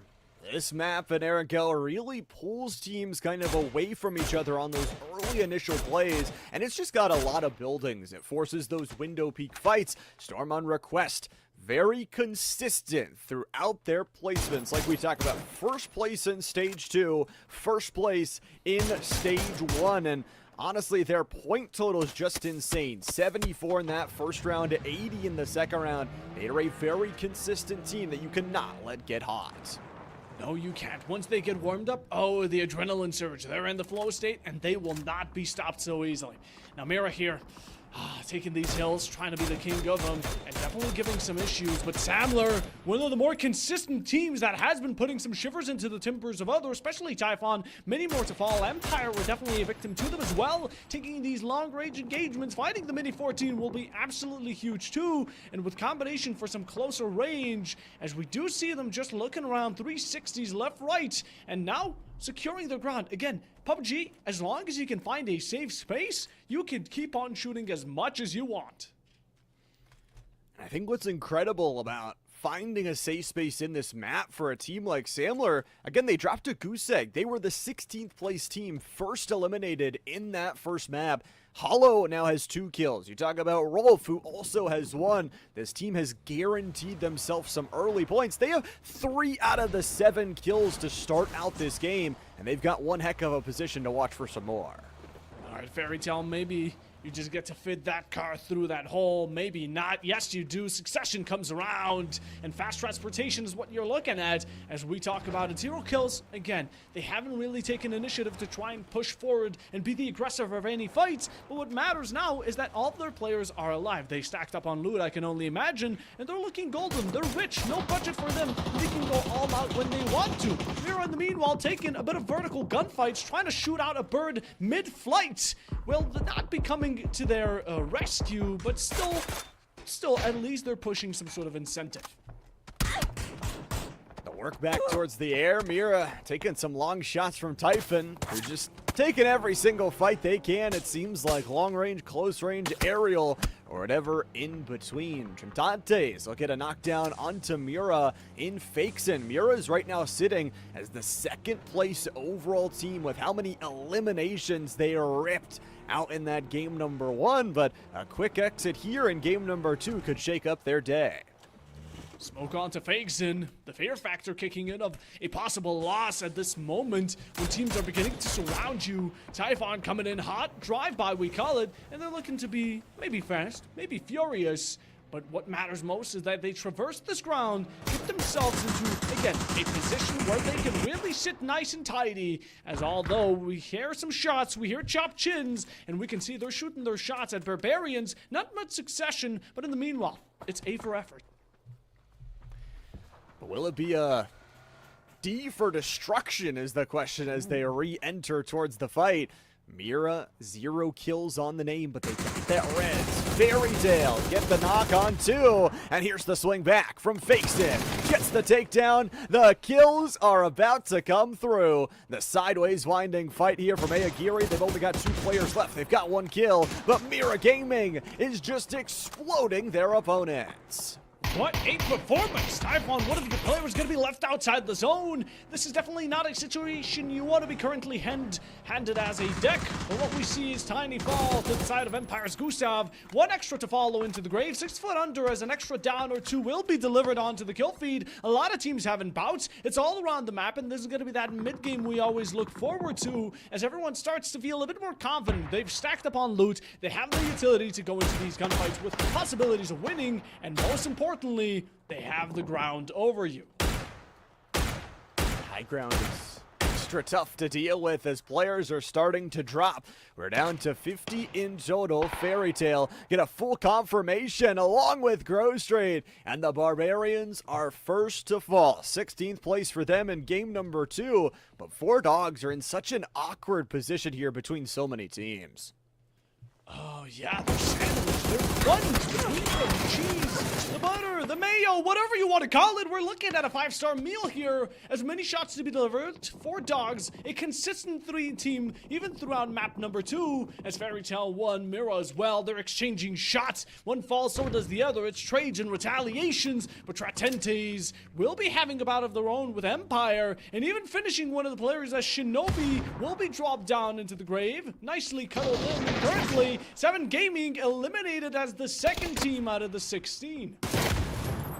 Storm on request pops up when you least expect it. Ayagiri Tree eliminated at 14th, but the bloodshed continuing. TBA losing some health bars on that rotation into the rock side as Fairy Tale gets dropped. Remember, Cowan Scene has just been dangerously consistent, but it's Storm on request, burning down a couple members.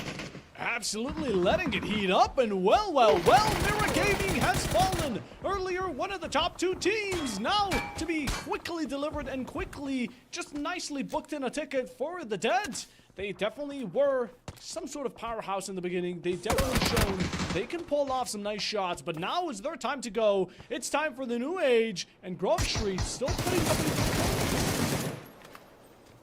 Dropped to almost under half of our members here. It feels like under half with the 36 left alive.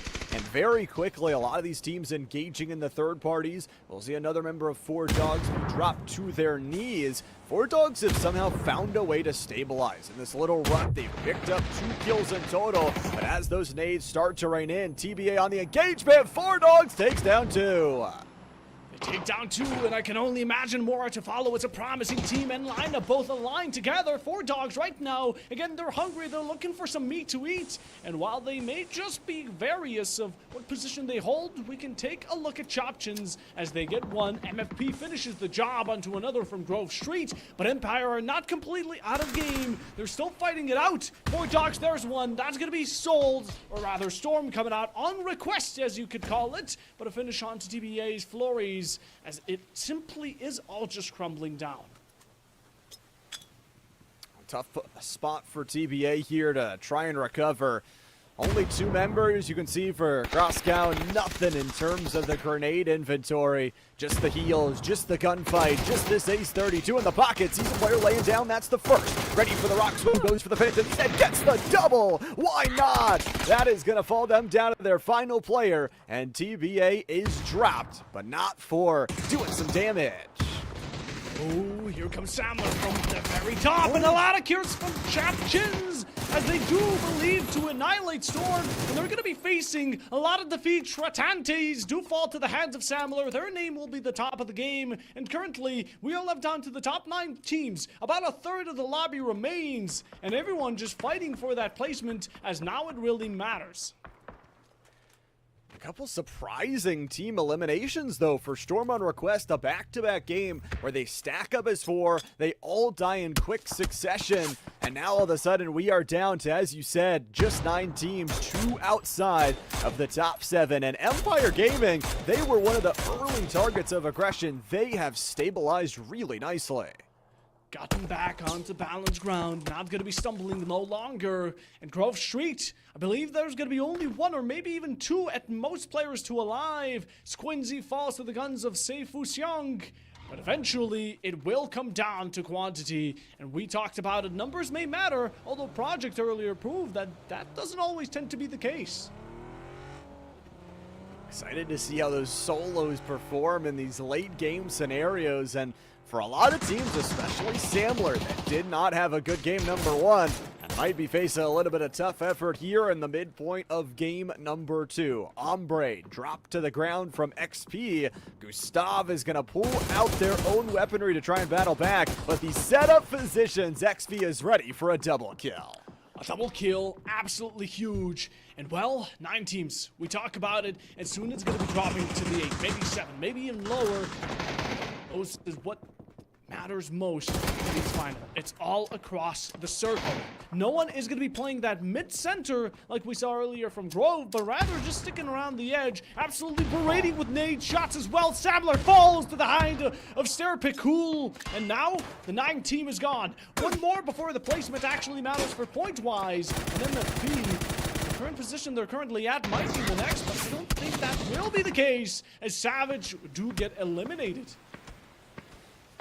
Did get a knockdown on the member of Grove Street, but we'll see if that res can come through. The tough thing for MFP, they used all those nades to get that kill confirmation, and now stuck in an awkward position. Empire, they are the kings of the hill, raining down every bullet storm they have left, and Grove still fighting from their position, and with Project still alive, it's still very much a winnable scenario.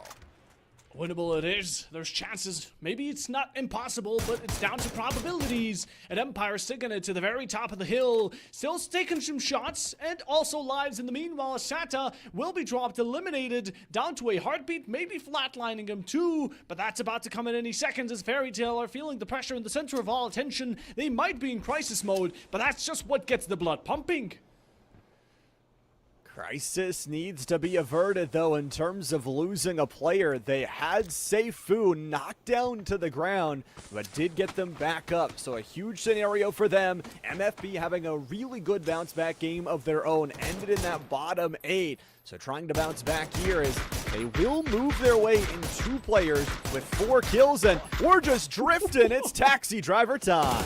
Holy! Who is hiring these players? What are they being fed? There's no joke about it. Went for a full 180 and started driving backwards, not on a back burner. 4 dogs are absolutely dogging it out. The alphas, you could call them currently. Grover looking to reset. This one player, it may be your last comrade, and you want to value him as much as you can. Project, one of the deadliest players still alive. Keep them in mind. And well, Chopchins will be taking initiative to take one from Milkley. That's going to be Empire. An extra one to fall. 4 dogs and MFP. All appearing for kills, and we speak of the devil. MFP will fall. 7 teams remain. Not much longer, as it's only down to 6, and this is where points start counting in.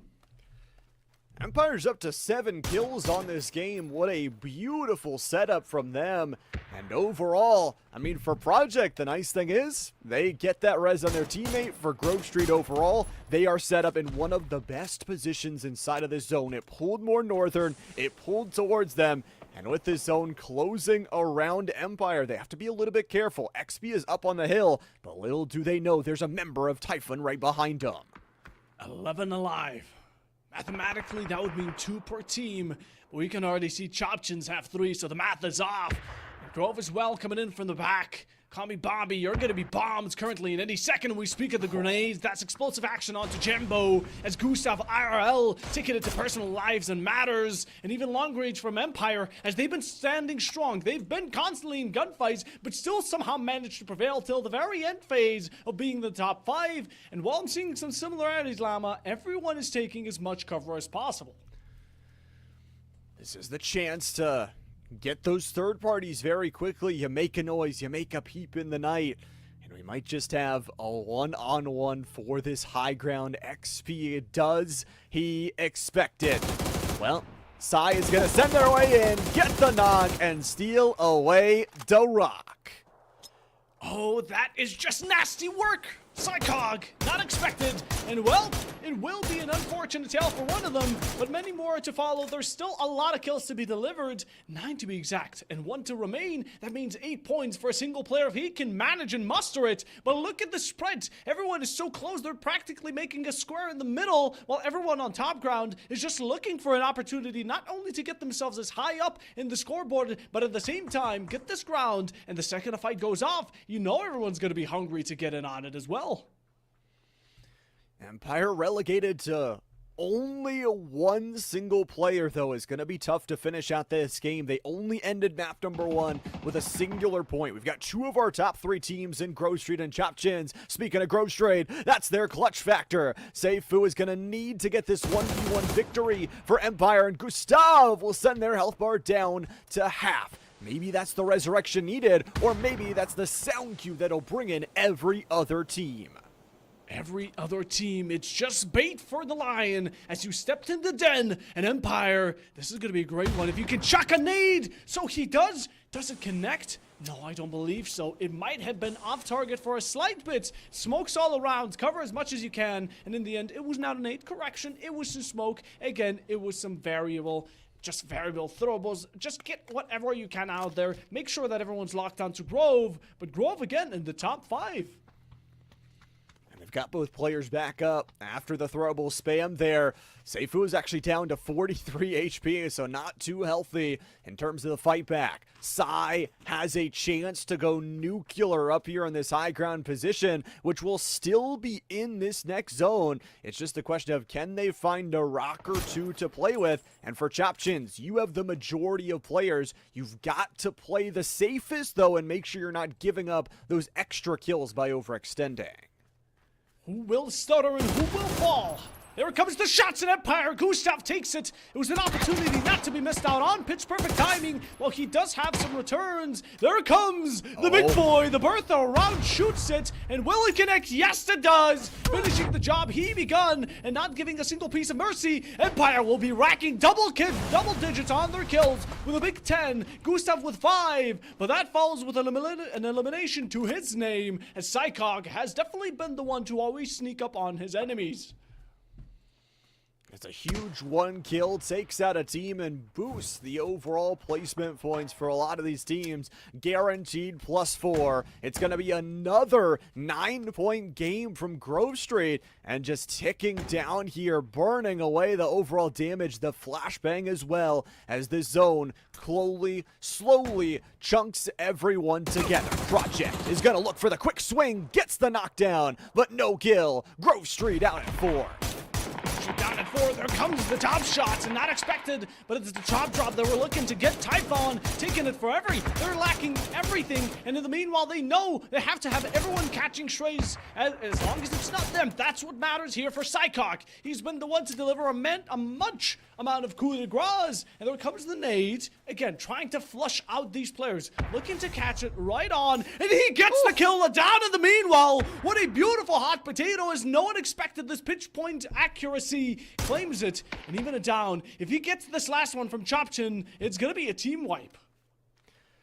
This is technically a one-on-one-on-one at the moment. The reses are available for both teams, but for Psychog, right now is the moment. Needs to lock in, and especially no real loot access. Even though you get those kills, both of the reses are gonna come through. Just a single Molotov. The good news is both of your two opponents are relatively pushing into each other. For Psychog, gotta see if they're gonna still be in that little corner of coverage they have in towards this next phase.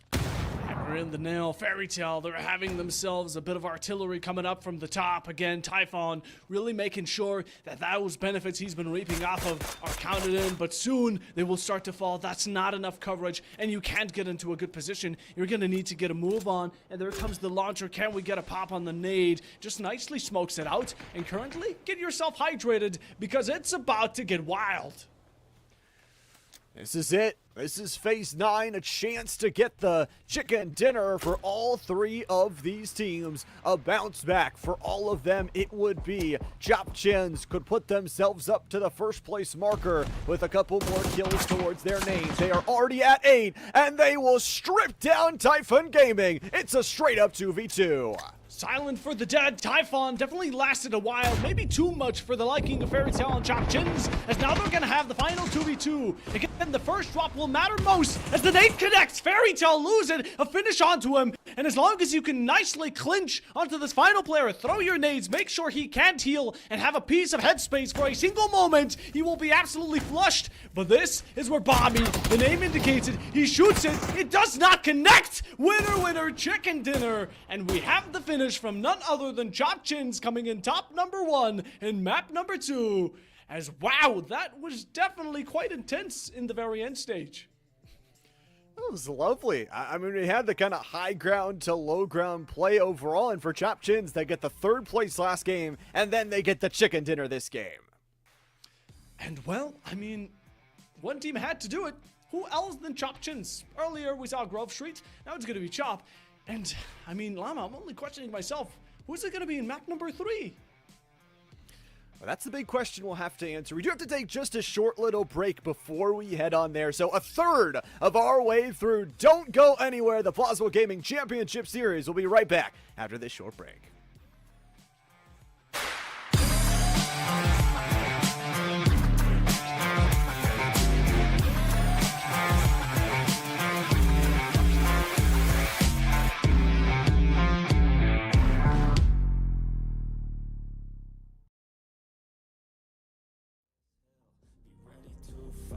Be ready to kill. We never give up, no, we never sit still. It's time to stand up, time to take the red pill. To make this our world, gonna die on this hill.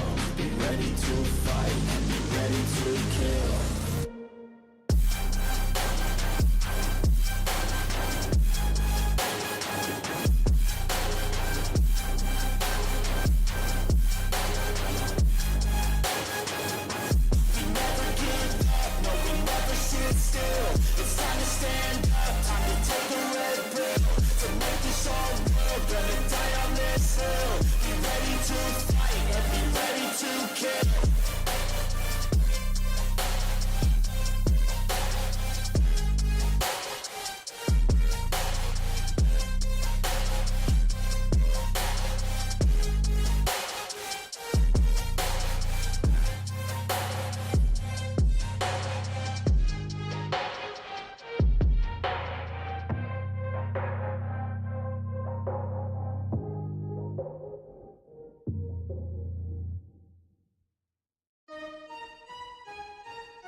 You realize deep way under the surface, and like a fire needs coal in the furnace. This is your goal that makes it all worth it. This is your why that gives you your purpose. Let's go. Thoughts can keep you down, pushing deep until you drown, or they can keep you up strong, focused on the now.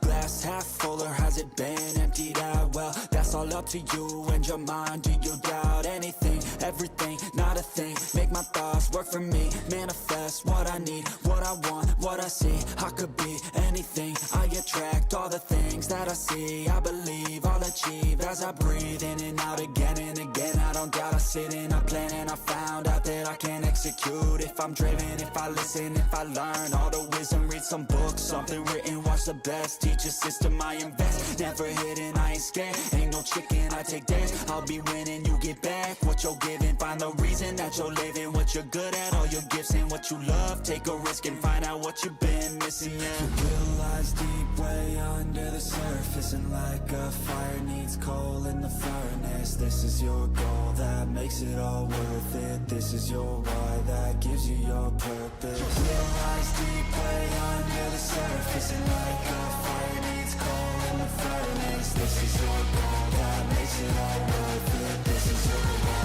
that gives you your purpose.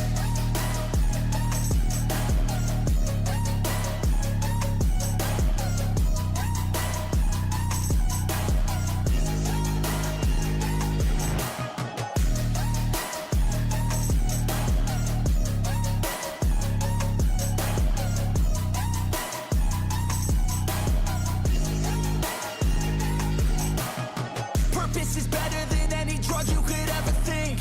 If you know why you're doing something, that's all you need.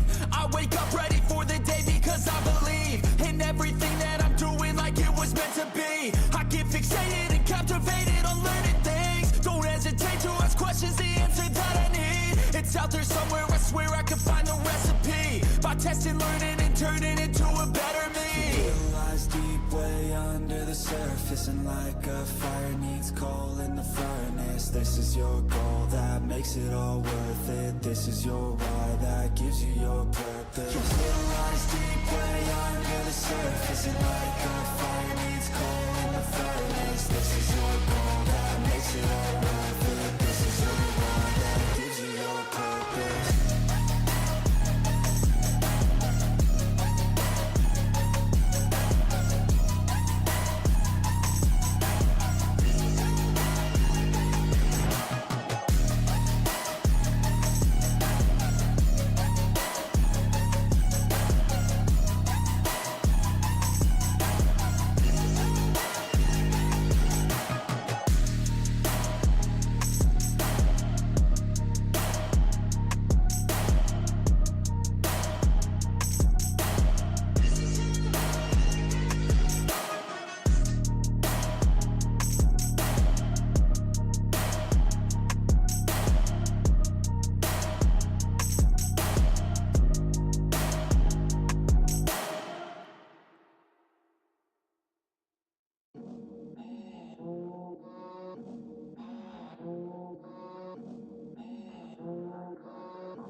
I got all the voters. I swear to God, I've been at it for a minute.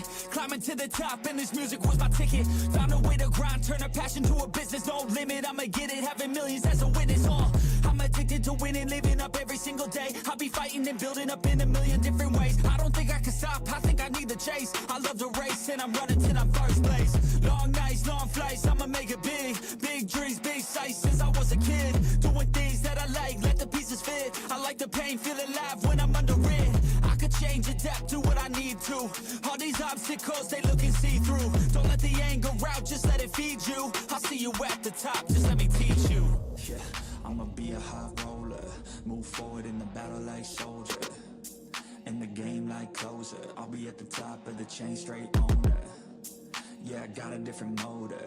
I don't need any help, I'm alone.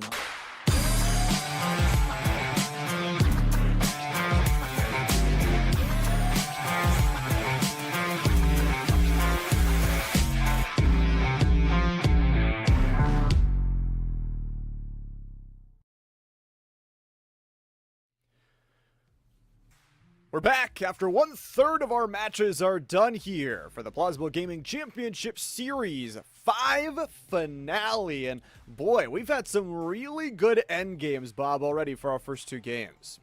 We have, and the first end game was finished by none other than Grove if you missed it. Second one was Chopchin, which was an absolute 2v2, which ended up being quite close due to a rocket shot, but of course that didn't connect and ended up being the final shot he ever took. So Chopchin, of course, congratulations to them, but Llama, we have 4 more maps ahead of us.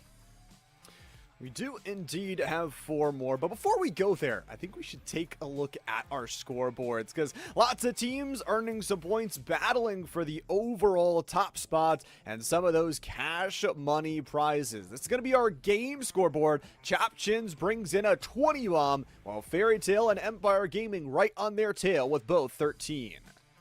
Ooh.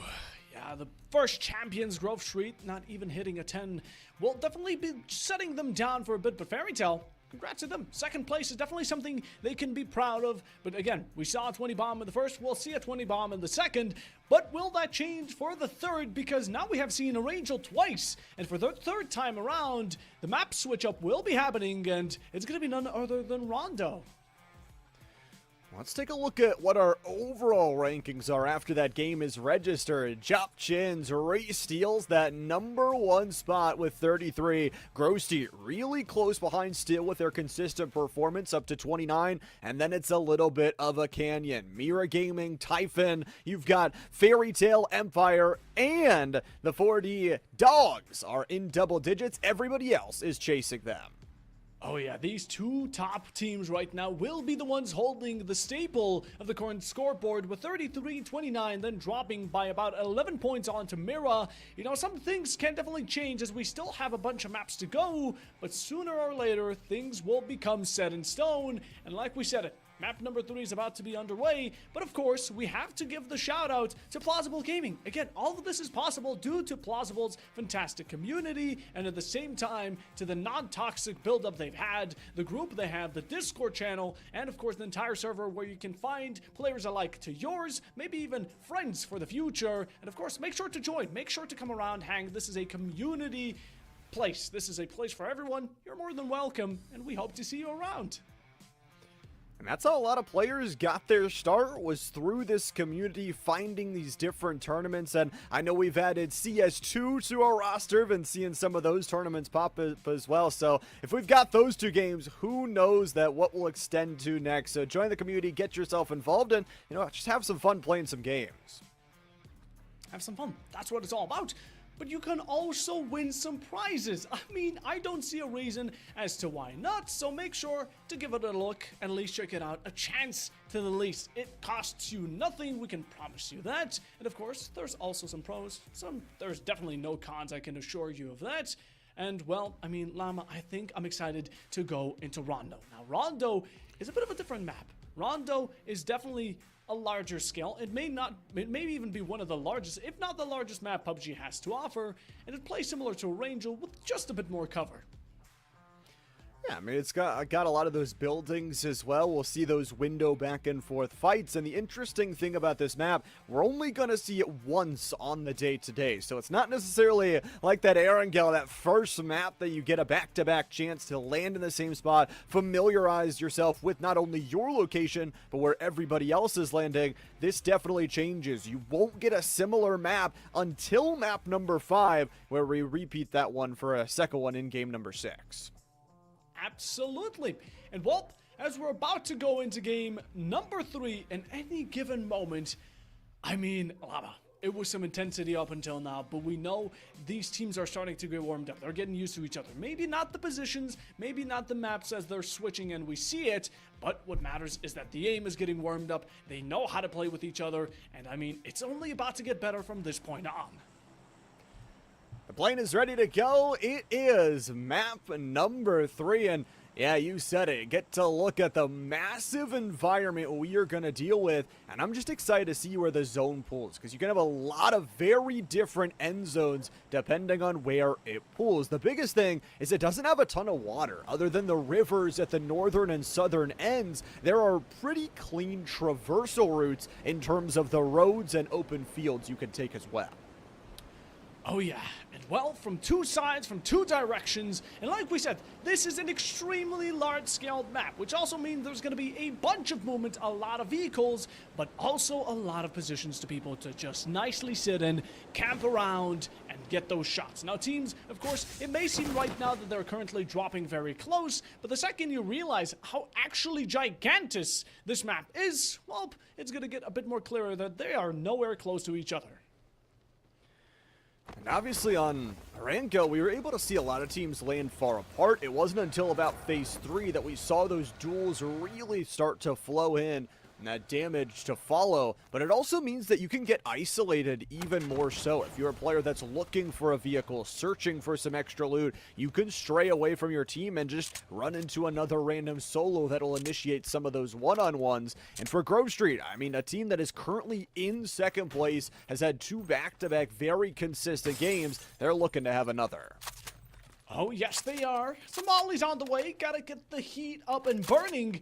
But currently, well, no kills. Again, this is that early game, but we do have some teams quite close by. It's going to be Aragiri and Typhon, but only one player or maybe 2 against the entire squad. That's a tough battle.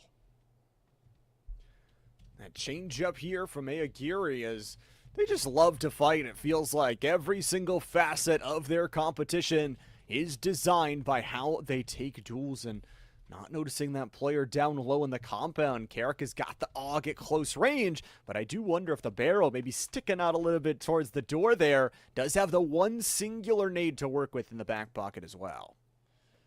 A singular one indeed. But maybe that's going to come out the count. Currently, we're still in the phase 1. The zone won't be pushing anyone out of their discomfort or comfort, whatever you want to call it. But what matters most is that Typhon right now, look at the movement. Look at how it has switched up. Earlier, we saw the map. Everyone was just running and gunning, spreading across. Now, it's just lurking in these corners and making sure you're not the one to fall to a shot. For Carrick will kind of hold their position with this crossfire, not wanting to give over any sound cues that you're here either, trying to re-engage on those different angular positions. It's going to be Grove Street, and Vazu has been one of the first to drop on this team in kind of those back-to-back games. Even though they are the number 2 overall team, definitely don't want to give over anything easy. Seifu was up there tied for 3rd place on overall kills from that last match with 3, so hoping to replicate that performance. Hoping to replicate it. Oh, the triangle of doom. Typhon are forming around Aogiri, looking to lock them down. I can only imagine the only cue of information here will be sound alone, maybe shots once they come through, but yet none have been delivered, and even one of the players from Typhon coming around is a bit of a, they're having a blast, just having a tour around the map. Trying to get a ride quickly to maybe a position as this map already starts to zone itself in. Just phase number 1 is where we're starting. For Marunenix will try and find their way through the pastures as well. And on their own right now, for Chop Chins, the team in current first place, mostly because of that 20 bomb they dropped in that last game. Oh, Chop Chins.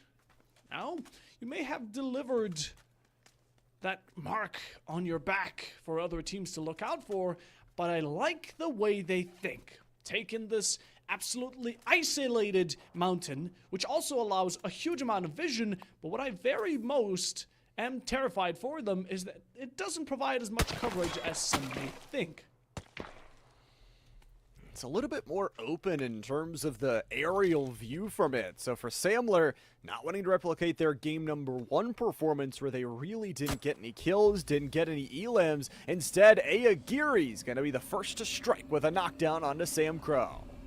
Ooh, that's going to be the first one of the match, and it's around 5 minutes to get to it. As Aogiri, they found themselves in a very unreliable position. Some maybe even call it a position where some would lose. In losing battle, they won, and Aogiri with a second down for Typhon, as they will be the ones to take initiative and get themselves a second. Just not a finisher yet, but that soon could be coming to fruition.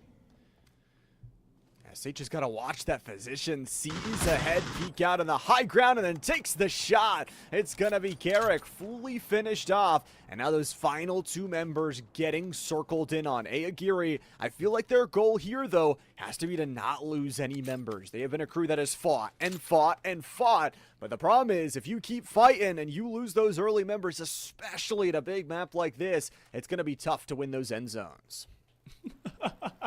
Aegiri, they don't have the mechanicals, nor do they have any engines to go with, so might as well use those legs, pedal to victory, and get on a bike, some cardio in the meanwhile. But also, what it shows is that Typhon had been holding back a bit too much. We saw them playing very cautiously, which ended up being the downfall to them. And look at this ride. Now, this is absolute aura we're seeing from our Aegiri tree. What an absolute boost we get to have.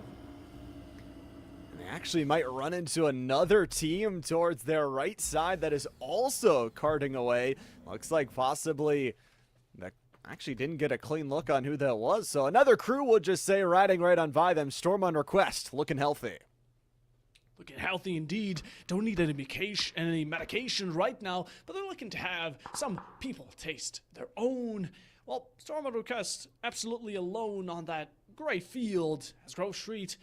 They're going to be leaving Samler in the dark. Now, Storm on request will be, in the meanwhile, finding a kill onto Jambo for Dogs. And again, early initiation is probably the worst news you can be given with, especially when it's your own loss that's handy. A little bit interesting for Storm on request here. They are a crew that we know can fight. They're sitting at only 7 points after maps number 1 and 2 combined. So I don't hate them fighting for some more early points. They've got a lot of really good shooters, as one of the Dogs will be finished off. Kato gets another long-range knock as well, and this crossfire positioning just too dirty. The Dogs, it looks like, are down to just 1 member. Storm on request, you call them up and they'll be the ones to answer. Now looking for those 4 wheels to get some hot ones in the process, and driving about at the speed of sound and going even 80. That may be out of the limit zone, but it matters not for them, as they're just looking to ram. They're looking to hack some heat and Tratentes, even shooting some birds out of the air. Definitely having some flying pigeon shooting, although not connecting all of those shots, maybe some, but at most, if you don't find that kill, those bullets sadly will go to waste. Good news for Cake, has about 200 of those DMR bullets for the MK12 to just continually pop out and pop some shots. It's gonna be a nice long-range shot, though, from Seifu, and that'll take down 4 Dogs at 16th. That it definitely will, and just a very early fall. It definitely brings it down to 15 teams. I don't think that number is going to be going any lower for quite a while now, but 4 Dogs, they have shown such good early aggression, but that's what ends up being the downfall to them. Early shots as well from Grove Street, and they're trying to take out Samler, the competition, as soon as they can, because again, kill points have shown to really bring you to the top of the leaderboard. And Mirror Gaming, another one of those teams that you really want to be careful into not stepping into the line of sight of. But what a simple headshot from Aegiri, the name that I can't read, but Eve Pisa will fall. That's a beautiful long-range shot there, and honestly, I don't know if they're going to be able to get the finish, but that could honestly just be a nice little long-range opener, possibly from that Mini 14. Can just do a ton of damage as Kalanzine kind of watches over those hills, might be hearing some footsteps nearby, as it looks like Aegiri, they just want to fight. That is their mentality, and they're not going to change their game plan. No, they won't. Right now, locked in. Mira, that's done. That's fine, but Aegiri, they've been looking for some vengeance. They've been one of those late teams that always end up getting teamed up against. And right now, coming in close with the buggy, what are we thinking, Aegiri? That's an easy loss, an easy kill for Fakeson as he takes advantage of him and into comfort zone. An early kill for the first one, and points contributed towards Mira Gaming. And they get that res as well. I mean, Mira, ultimate victors. Samler, ooh, there's a member of Grove up on top of that rock. It's a nice high ground position, but it also means literally everybody in the area can see you are up there. So one missed peek can cause you to lose your life, and especially for a team like Grove Street, they want to stay as healthy as possible, as it looks like they're trying to bring another player up to the high ground. Oh, Vazo! Look at him go, flying through the skies as a kite, and just having an overlook across the entirety of the horizon. Now diving down deep, he's checking out those points, and he might have spotted onto a possible victim. But yep, we hear those tings. We hear someone maybe shooting at him, and right now we can take a look at the position of some of these teams, as a lot of them still have the full player alive, but with now 7 teams, or rather 7 players being taken out, that's going to be leaving some teams down to their final 2 or 3. Samler's still up healthy at 4, though. Xerath, that mini 14, we talk about the dangerous DMR, and especially with that magazine that it's got, the 4X and a 20 capper, is able to put in some shots towards the skyline. Does have to really watch, though, making a lot of noise. 7 actually got that move towards the other building set while Xerath was shooting as the plane. Wavelength here for Samler, still keeping it up, and Oak Grove has been spotted out, but they're not going to be really revealing their position so easily. And look at the positioning from Grove Street here. Like we said, from GTA, the classic game, now they're looking to make themselves a classic retribution from map number 1, going on, not only gathering information on all of these teams, but the entirety of the 3 players that are down to ground level will be following along the player all the way from top. Fire gets a knockdown there, gathering the information and relaying it over to the team. It's going to be Godzilla who drops down towards the long-range AUG shots of Project. Project's back, has got the kill finish, and earns the 2nd kill of this match, but Wows is going to fall. Wows will fall, and that's a crash landing from Vazo. An unfortunate one, but it doesn't get him killed, so I don't think it matters much more than that. Maybe going to be limiting how much you can fly much longer, but for now, oh, Stirpic, he has a bit of an eyesight onto XXP, as that may be some danger causing to whatever remains here of Empire. These 4 players, this may be their first loss. Got to be careful about watching every angle. Even though we talked about the coverage is there on the map, there is so many open spaces that can battle it through. Empire look to engage on their next target. The teeth are ready to sink in as the nade goes in. It's a Panzer launcher that takes down the first, quickly traded out. Stormcake dropped with the nade. A 1-for-1, quickly evolving here, but Empire are just blowing open this fight. Nade after nade. How much you want? Trintantes need to get some shots to fight back. Oh, spread that salt onto the wound. 2 players already gone. Well, let's make it an extra 2 and double down onto that score. Tritantes have caught the most of it, and Empire is slowly closing in onto the final 2 as they're looking around these building sides, trying to hang on for their dear life. And no, those shots will not be bringing the downfall of them. Now you try to look away, you're trying to help your teammate, but from the behind, the sap comes through, and it's the cold shoulder you're handed as Empire Gaming. 2 may have been downed. Will you go for the finish and greed out those points? No, but XP definitely will do as Dark Hunter falls. 1 more remains inside the building. You're making sure it's all safe and sound. The shore bob here will be absolutely huge. And now the final from Chitantes, trying to escape away. Does get a kill with it. Gustav falls. And well, another elimination. That's confirming the elimination of the entire team. Empire Gaming have officially eliminated Tritantes. They lose 1 overall, should be able to get that res, but immediately hopping over to Samler, who have no kills yet this game, but are searching for an elimination onto the Barbarians of Safa. Xerath is just on a run here, though, and trying to utilize what little cover they have. Hollow is a nice little crossfire, but they're down 2 members here in this fight. Down 2 members indeed. A stressful situation. Samler, since the beginning, we've been constantly having an overlook of how their performance has been going. And now kills have really become a lot lower of a possibility, as a lot of teams, again, are really taking these positions where they can hold their ground positively enough to only lose a player at their maximum. What was displayed by Empire sides. Samler now holding out with smoke, some random bags. You are blindsided, but you're still hoping to get a possible shot or a piece of damage through it. 210 5.56 ammo here for the AUG of Hot Diggity.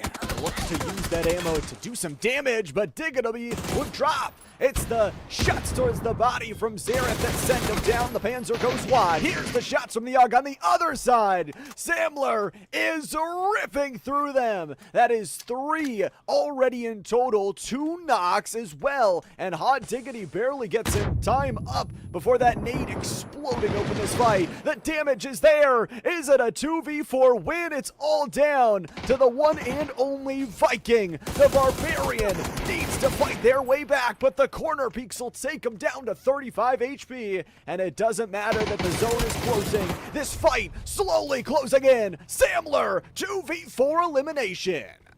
The final saying by Samler, 2 players managed to wipe them out, and the Barbarians were left back in the past where they came from, a historic relic, and now to be left for the dead, as Samler now move on with 4 extra kills for the tally, even moving car-wise, and one of the players, Hallow here, will be left behind just to maybe loot himself up. Now we can take a look at the entirety of the teams. Again, no one's going to be really focusing on that perfect pitch point center side of the map. Everyone just surrounding it, as again, that does tend to cover most ground, and in the meanwhile, it matters most because you don't get to be the point of attention.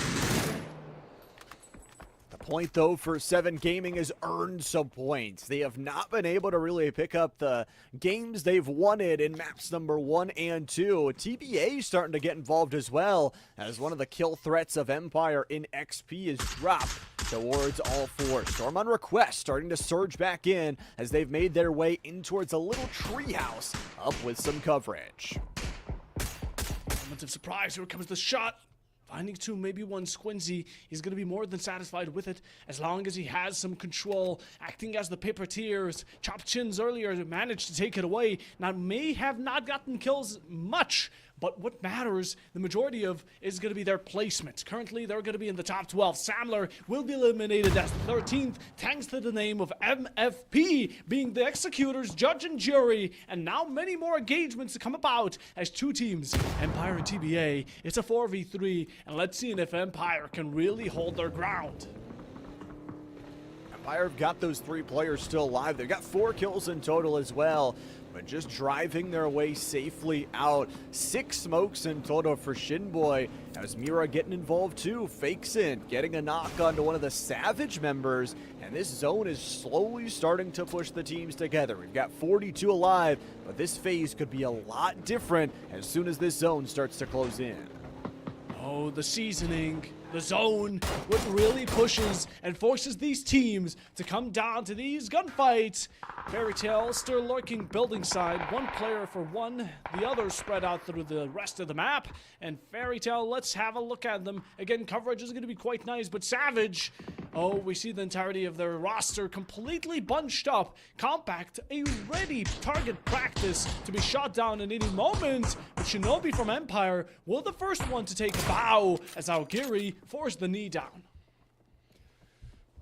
Giri have survived 3 members in towards this phase 4, and a huge little team fight for them across this tree line, waiting for XP to cross. We'll pop some shots there. Shinboy didn't actually back up behind the tree, is just out in the complete open, and that allows these MK12s and M24s to just rain down from above. For SDF, has only a few shots in the magazine, but it's just going to start to put pressure on towards those smoke positions. It's a wake-up call for Empire. The smoke is maybe going to be their one savior, but more graces are to await. A pickup onto him, a down onto Aogiri's SH3, and now more shots as well. Oh, the Dragunov, those shots, like we said, absolutely terrifying, but from the back line, Mailkul will fall to the hands of Sekretsens, and that's another one for the count. Yet again, Empire simply not learning from their own mistakes. They just want to fight, and I don't hate the plan, but unfortunately they just are choosing the wrong times too, with so many teams around. Instead of fighting for a building complex, it is just straight up out in the open duels. Grove Street, the team currently in 2nd place, has got 2 kills towards their name, and all 4 members alive. All 4 healthy and dandy. Again, just waiting now those final moments. Only around 22 players have fallen up until this moment. With the downs we're currently having delivered, that number will drastically fall in any given time. There goes 2 MFP to fall to the hands of Storm on request. They were called up to the action, and they were the ones to step up to the task, building it down. A nice little fort for Empire, but it's only a matter of questions of how long will that last you. We've got a questionable set of defenses there as Siphon actually got a knock onto one of the members of Storm on request, but they are out in the zone. Reactive had to take some damage getting down to low ground, but Nosferatu's able to get the knockdown. That's a 1 player left to go here for Typhon. The nades are starting to push them out of their positions as Grove loses 3. The knockdowns, the kills. TBA is ripping them apart, but Storm on request is ready to take down this final member. Tiny7 tosses the nade. Grove Street eliminated, but Typhon's still fighting for their life. Reactive could not react in time, and it's a tragedy. Oh, a travesty, whatever you want to consider it. And Tiny might be the one to fall to the storm. Yes, he does. Typhon, the last one to stand, won't be able to handle it through. No time to heal. Attempted collaborative shot at the very end for deliberate kills if he can get him maybe a bit of complimentary points, but that's as far as it could have gotten them with the situation they were currently handed off and cornered into. Nades there, Shiplast will be having to deal the damage. Now his TBA are struggling to find themselves out of this pinched up wall. Another one from Storm falls, and Storm on request. It's ironic how you end up going out. Both those 2 players dropping out in a way, and the final kill will go to the Chins. They've got Storm on request eliminated. Empire on the back ropes as well. 8 teams left alive. Everyone's so close, but yet so far from those placement points. True magnum opus for Mira here. We saw some shots all the way from backside, and while those Shinobis, the last standing pillar that Empire have to offer, it may be the only one they could truly rely on. Maybe those placements just get it to 1 extra nade onto Brightside, as it is all going to be turning dark for him. Savage with a kill of their own, Mira with 2. This is that backline I'm talking about, and Fakes in no fake for the pros. He simply sticks to his gun, his intuition, and makes sure those dots are connected, and as long as he can get some aggression like all these teams having an absolute bloodbath between each other. Shots are being shot and much more to be delivered, as you might as well call it the time of Armageddon. Empire Gaming will fall to said Armageddon, and that means every team is starting to earn some of those juicy placement points. For Mira, the 3 kills they have, plus their tally, they've got 17 kill points in total on the day, but need to hit that reset. They lose a knockdown towards Kraskow, and that's going to be just 2 members fighting here for TBA. It is the back and forth. Lots of teams have lost members, but it's who can finish off the job as Vixen takes down another. Oh, Fairy Tale fighting for their life, but let's take a look at Mira's. Vixen has been off on an absolute shriek. These kills have been raining in heavy and hot at the same time. I might as well feel my hot feet going off, melting, and Vixen finds the final one of 7 Gaming has dropped down as the 7th team, ironically, but Mira still keeping their board on deck. All 4 players, is that what I see? An absolute powerhouse of a team, not letting go of the brakes, and currently this team, they just keep on rolling. Pushing their way out of the divot. They've got all 4 members still standing, and we look away for 1 second, and they're already up to 6 kills on just this game. That puts them on 20 over the course of 3, and we're not even into the end phase just yet. A back and forth as Fairy trades one with the Savages, but Savage only down to Zen. 1 player left, make that nothing. Mira, the final kill on them. Feeling the bottleneck. Oh, Fairy Tale are down to the final 2. Ogiri having a bit of a bout. A battle, you could say, trying to fight him off, and TBA will lose their life in the process of it. And now we will officially be down to the final 4. Fairy Tale with 1 trying to pick up the 2nd. Same situation for CC. Chop Chins trying to get their 4th to maximize out the potential of their victory. Mira already looking steady and strong, as Ogiri might have 1 loss, but they can still put up a fight like from the very beginning. They're just a team fight team, and getting 3 players here into this end zone, especially with control over these tree line houses, is just going to aid in terms of their angles that they can prioritize. You look at CC, one of the 2 teams with 4 players left alive here in this end zone. Aogiri with 3, Fairy with 2, but this is going to be very interesting. We're only in phase 6. Here comes some shots right beneath the grass hops. And Aogiri there will have an attempt, an A for effort. Fairytale and Mira having to exchange 1 for 1, but that's as much as we're going to be going off of. A lot of smokes named. Fairytale still holding strong, and only one player, but in the end eliminated. But the damage dealt to Mira is absolutely astounding, and no team seems to be able to get there in time to take advantage and take him out while they're hurt. They're still looking up their wounds, but those wounds will get nicely patched up, and Mira are back in the game. I mean, they just took a nicely isolated fight. They played in that divot perfectly, and now we're down to 3 teams. Mira, that is going to escalate them to an absolutely huge kill point game. Now the question is, can they finish it with a chicken dinner right at the end of it? This is a lot different of an end zone than we've had in the past 2 games. There are a lot of healthy teams. It's going to be very important to take those different angles while not being dropped in a 1v1 fight. It would be heartbreaking, but currently down to the top 3 teams. Again, it's going to matter most. Now, Aguirre, those points would come in handy. You've only gotten 4 kills, and an extra couple could serve you nice and well. But as well, Mira right now definitely have the most potential of them all. Look at them building up a very nice base for themselves out of vehicles alone. And vehicle manslaughter could be incoming any second. Chop Chins having a real rough time of resetting, and everyone just sticking down their guns. And again, it's all down to third partying here. Who strikes first, who falls first, and who is able to get the pounce on that final 1v1 team fight. Where obviously all these teams need some points to continue on their day, but I feel like more than anything, Aguirre needs a good finish here. They entered this match rather, with just 6 points, and it looks like the Chins, the team in first place, are the first to lose a member. Oh, Mira! Oh, they're causing chaos! And Chop Chins have been eliminated! All 4 players still intact! This is a full chain of events, and taking it long range, trying to pick them off one by one. Aguirre have not found succession, which is going to be allowing Mira here to pick up on the pace, find where these shots are coming through, and trace them right back to the position of this Aguirre tree team. And this is where the final push will start coming through. That's very important, like you mentioned. That reset, there's usually a third party when we get to see the first 2 teams fight, but Mira is just that good of a team fighting team. They've got a great position out on the outskirts, and they're actually inside of that next zone. Aguirre, they don't really have to move either. This could cause a little bit of a stalemate, prioritizing those sniper shots, and who better than SH to try and open it up as well as SDF.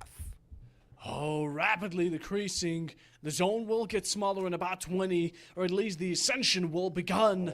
And currently, we're looking to have a bit of a rise up here. Come on, Mira. What's the move? What's the thought? Spreading out, hammering down this half circle just to nicely close in onto the final 3 of Aguirre. But keep in mind, Aguirre here find themselves a single kill. And Mira, you will be down to equal standards when it comes down to the man count. I like this kind of flank play, though, from Secret, trying to at least prioritize some damage on a sidewinding angle, but it's just a straight-up team fight versus team fight. There are a +4 point differential on the line for that chicken dinner, and obviously for Aguirre, you just need some kills as well. Even if you get second place here, you need to find a way to finish off some members to earn some points. I mean, 12 kills from Mira in this game. They've already guaranteed themselves an 18-point game. Mira here have had so many moments where they look to seek out the #1 spot, but just couldn't prevail through till the very end. But now, in map number 3, they're feeling reincarnated, they're looking to be stargazing, and while shutting out the stars from the eyes of Aguirre, that's their plan in mind, writing it down on notepad, and looking to have a bot for themselves. But Secret sends, he takes the shot, he misses, and that could have been a huge opportunity, but that will be a whiff for later to regret. They're going to know the position, but was it tactical enough to pull them out of their rivet? Both teams now have to make a move entering Phase 8, and especially with that barrel, the important thing, I feel like for Secret, that helmet is shattered, so if you go for a sniper peek and expose your head, it could cost you dearly. It could cost you dearly. We talk about D's, dire it is. That's a down onto SH. And another one for Mira. We could be having a 4v1 situation, one that's basically unwinnable with what we've been seeing up until now. Slowly starting to close in, even on the card, taking all sorts of gambles, going in for the drive-by. The shots are ready. It's a down. And now Geary are not letting go of this team. They will fight back at any given opportunity. This tree being your last saving grace currently as you're sticking down to the corner, smokes out to cover your position. But oh, the shots are taken. Cowan, he finds one more for the final touch and get in the pickup. Aogiri have reclaimed it, but the store has claimed one of your own players, and it has gone from a 4v3 to a 2v2 position. That res was really nice onto SH, dropping some more smokes all the way around, as it does look like Aogiri is going to have to move here very, very soon. Clearing out through the car, the long-range shots are good. Fauna cleans it, and it's Mira Gaming, Game 3 victors. Whew. Yeah, I mean, they definitely had it. Since the beginning, they were a reigning team. They proved not only to be a very fragmentative team, but also shown that they can stick it till the very end. All 4 players, while also taking always the first initiative step to trying to win these gunfights, is more than just impressive. And that's why they deserve map number 3. So keep in mind, we still have 3 more to go. Mira, they could definitely be taking it away, or it could be any other team. If anyone's right now considering to win it out, your chance begins the latest now. But if you want to throw it, that's up to you. And up until then, I think we're going to have to take ourselves a short break, so we will be back with you in just a moment.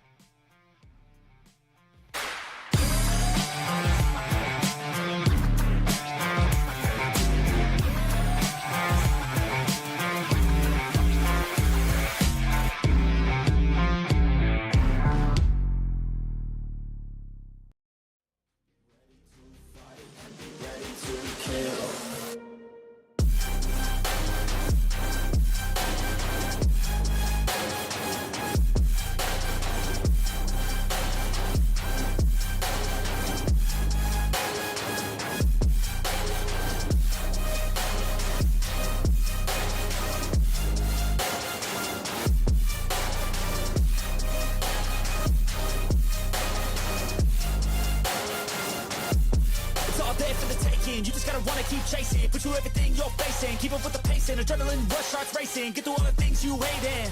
Don't let the others in charge of your dreams, they just don't know what it takes to be seen. You see the ship take control of your team, and if you're alone then a one-man army. So you better be starving, and you better be carving through the hate, keep marching, and every day keep charging ahead till you get what you want, what you dream. Regret is a thing of the past, and you'll see that you always had it inside. Is the key to make the most of this life for me. No, we never sit still. It's time to stand up, time to take the red pill, to make this our world. Gonna die on this hill. Be ready to fight and be ready to kill. We never give up, no, we never sit still. It's time to stand up, time to take the red pill, to make this our world. Gonna die on this hill. Be ready to fight and be ready to kill.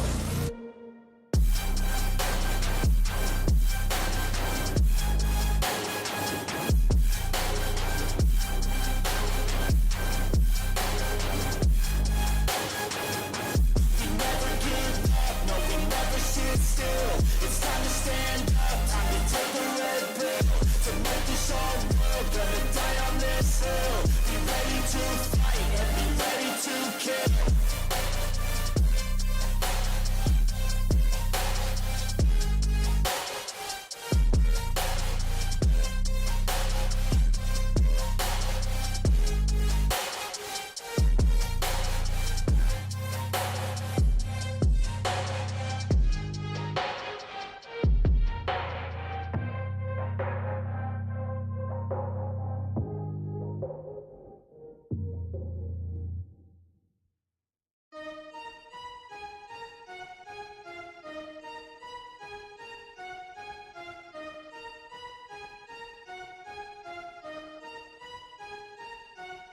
You realize deep way under the surface, and like a fire needs coal in the furnace, this is your goal that makes it all worth it. This is your why that gives you your purpose. Let's go. Thoughts can keep you down, pushing deep until you drown, or they can keep you up strong, focused on the now.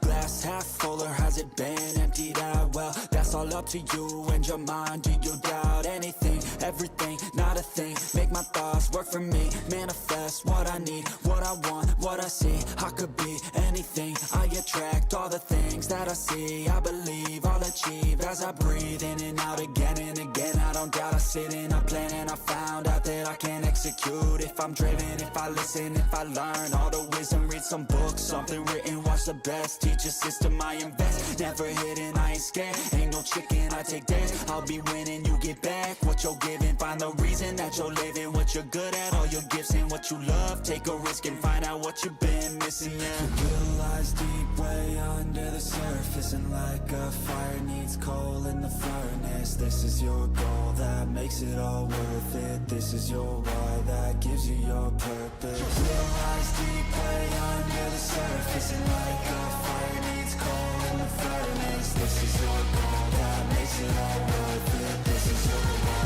that gives you your purpose.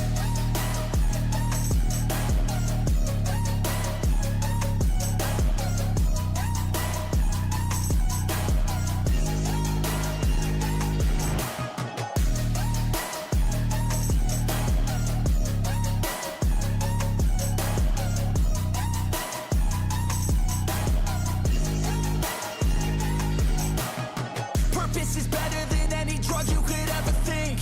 If you know why you're doing something, that's all you need.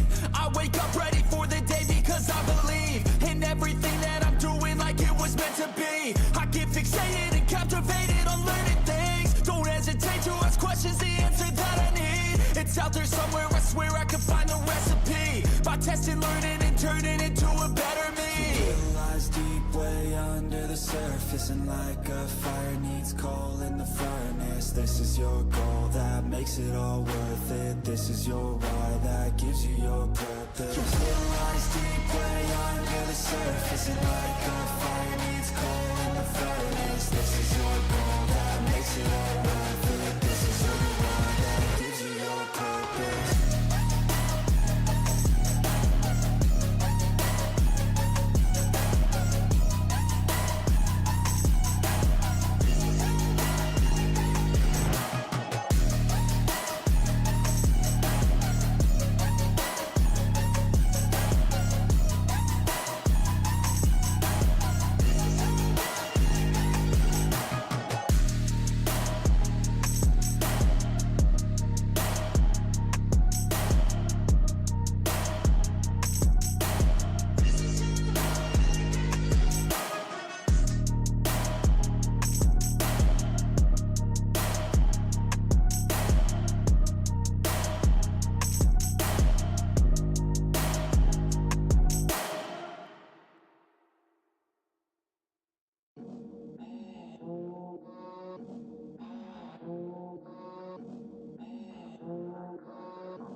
Well, as much as I'm hoping we can actually be heard this time around, well, we are going to be going to map number 4, Llama. How quickly time has passed us. And of course, just to quickly summarize the previous map winners, map 1 was Grove Street, then it was Chop Chin, and previously Miro with a fantastic situation where they got the full team till the very end game and struggled through the final attack, ending it out. And of course, Llama, I believe we could take a look at the standings from the previous match.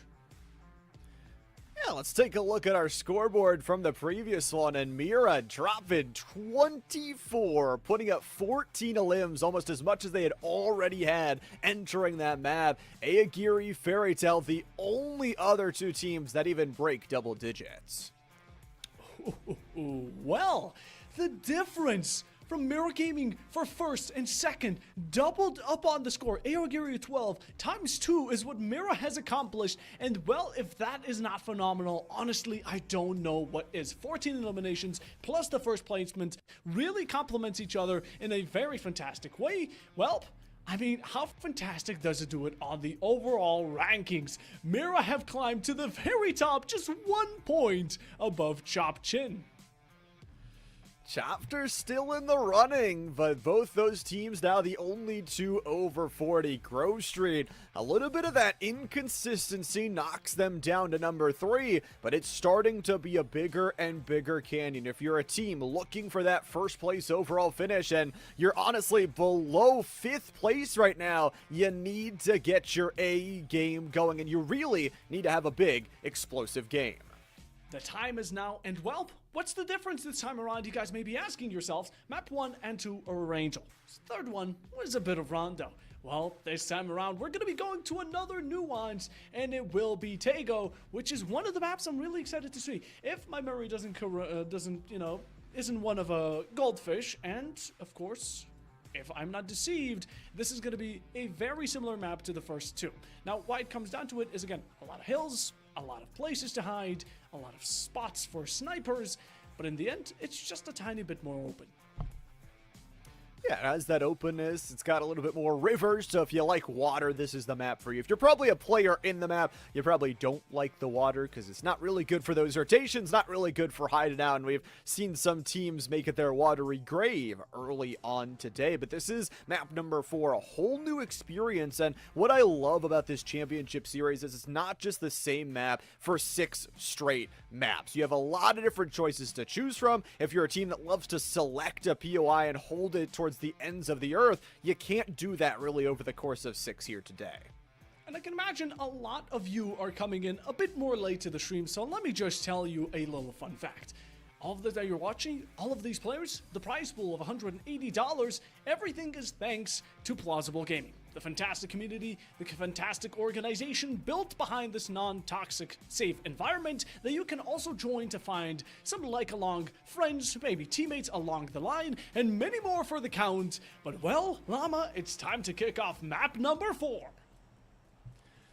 I love it. We're already halfway done here, but this one will send us over 2/3 of the way done with just the same map of Miramar to end ourselves off on.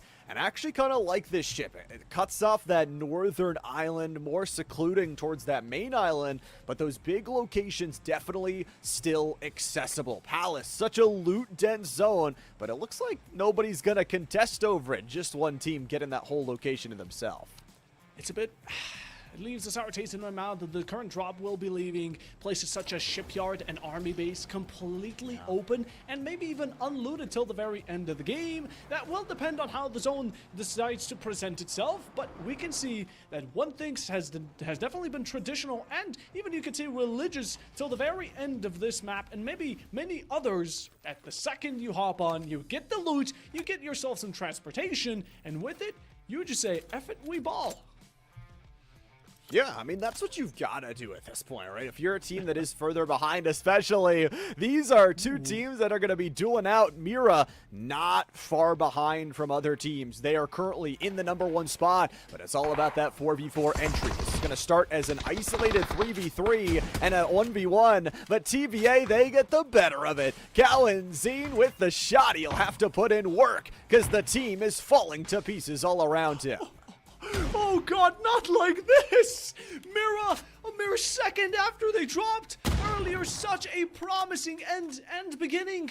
Now the beginning has proven to be a real showcase of how the cookie crumbles, nades around the shotgun, maybe gets it down, a possible finish onto ship list. But TBA have been a real brute force that you simply cannot overcome. And as much as Mira credit for the previous match, this time around they're gonna get wiped out. Alan Scene, the problem is there's 4 players and only 2 bullets in the shotgun here. There's a long-range shot that connects, but Mira does not get a single kill. Eliminated at 16th and busting down the door for any team that wants to steal their number 1 spot. 4 kills. 4 kills and not even 3 minutes have passed us. TBA have gotten down a team wipe. This may be the fastest aggression and initiation we've seen yet up until now, but things are about to escalate in any given moment. Just give it a couple of minutes. And Fairy Tale, look at them cooping up together. The wheels coming in together nicely, reserving some seats for each other. Also, scouting out information. Now, why people do this, if some of you may not be aware, they drive around, they see if there's anyone they can spot out, and as spread as they are, they can nicely bunch up together on them from multiple directions until the team is done. Now, talking about done and dusted, Tratantes here have gotten themselves a very nice placement earlier, but not much kills. Maybe that's going to change this time around. The 5 points in total for this crew after 3, and Typhon making sure that doesn't change. They get the first kill onto the fragger of Dark Hunter, and Garrick has just been really consistent over the course of the day. Typhon, a team that's kind of in the running down in 19 points, but realistically, they need a double-digit game to keep themselves in it here. Oh, yeah, they definitely do. We've seen the differences from number 1 to number 2 and then to number 3 spots in the overall ranking. Well, that's definitely going to be catching us a bit off guard, but Typhon, as much as they are greedy, they need to get some extra kills. Do keep in mind, the number 1 and number 2 spot are racing for 1 point between each other. Mira have technically already been surpassed by this point, but the other teams fall 10 to even 20 points behind. There's a pretty large gap. And honestly, for Mira, sad to see them go. It also means the leaderboard could close in a lot. We'll have to watch what Chopped Tins do in terms of their performance. Already 1 chicken dinner under their belt today. But Samler, a team that started as the first team eliminated on the day, have really bounced back well. Bounce back they did. Now looking to have themselves a good roundabout as well. Barbarians, there has been a lot of teams right now in the early stage of the game who have been proving quite well, and what a shot from the rocket. Boom, it goes, and Samler, another one falls hollow to the knees. Drop it nicely down, and a simple Barbarians are stating pure facts. They are not here to play games. They are here for absolute demolition. Rolf is down to 20 HP. After the heal, should be a little bit healthier. But Xerath is down. At this point, you've got the 2 kill confirmations, but you've made everybody else around you very mad. And the true winners of this could be Empire, who take Rolf down to a single smidgen of HP. They could come into third party, both of these 2 teams. Yes, indeed they could. And well, Empire, you're about to have yourself some time. And speaking of it, Samler finishing the job. Call me Bobby. Yes, we will. As those bullets delivered, Xerath will fall. And I believe that Samler, again, will be the pricey pick for most of these teams to go at. But in the end, it's contribution to points, kills, and Fairy Tale with their first. Fairy Tale, I feel like a team that has just been picking up a lot of team fights. They have some placement points. They've kind of mixed that with the overall limbs. They currently sit at 4th with 27, so it's not too bad of a placement, but at the same time, you need to have a consistent game. This is game number 4. You're running out of routes to escape back to that top 3 unless you find some of those early kills. An early team we talked about for Storm on Request, who's sitting in 8th, is going to look for a little bit of a trap play on the bridge. Oh, look at them nicely bunched up together, not only on that horizontal ground to take out anyone trying to pass on top, but even from below, covering the entirety of this rotation from one side of the water next to the second, and anyone trying to go will be sadly dived down into the deep waters. But currently, Barbarians always taking up some fights. Now, it has cost them 2 players, which doesn't give a promise for the late game, but if they can keep it, you know, it's still quite possible.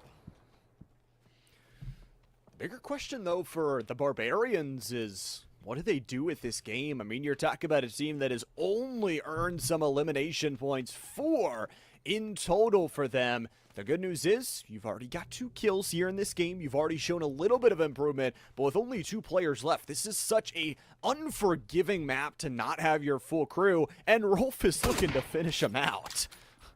Ooh. Oh, ouch. Oh, that rifle, we've seen it collect so many souls, and yet another one is Samler. Rolf, you are the final chance that Samler have. pick up the kills while you can, get the final one from Barbarians, and you're going to be let off a bit easier, as now there's going to be space, there's going to be control, there's going to be shots, and down to 1 HP. Just that final tick, a fart, a blow of wind will be able to deliver the final one, and right now this nade could be delivering it, but while Rolf was trying to chuck and perfectly nade this player out, he might have gotten 1 kill out of the finisher, but what matters is the fact that the heal has come out for the final Barbarian. Soda's been so good on these clutches, though. And obviously right now, Rolf sits number 1 in terms of kill count and damage. Almost 400 damage already. That's like half the numbers we're seeing on a full game tally. Rolf is going to dodge away from the nade, and just really nothing left in terms of the heals. Is going to slowly get that increase back in the height and take Soda down to half HP. Oh, half HP it is.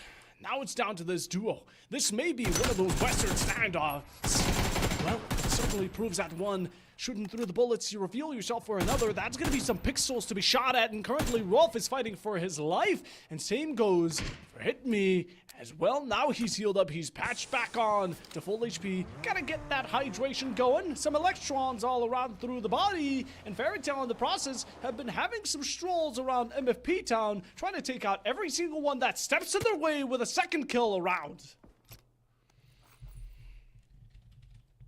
Opportunity here to move their way into a powerful position as well for Rolf. Sam needs to pick up some points, and they've already got 3 guaranteed, but with only 1 player left alive, it has been a bloodthirsty map number 4 here. We're only in phase number 1 is the important thing too, so lots of teams still just finding their positions entering this ring, and that Mexican standoff will continue. Oh, yes, it will, and I just wonder how much longer we're gonna have it. I mean, who will truly come out as the winner? Rolf and both the final Barbarians have been going toe-to-toe, neck-to-neck, eye-to-eye, whatever you want to call it, constantly on a tempo. But taking a second look, a bit of attention away from that duel as it's so ongoing. Grove Street, the first champions, maybe to be the fourth too, are currently nicely bunched up together, just having a bit of a chat as it all hopefully will be unveiling before them. But we're back here. Oh, the Car 98, it's looking for some heads to click on, and you don't connect the shot, but as long as you keep that distance, you're keeping yourself safe.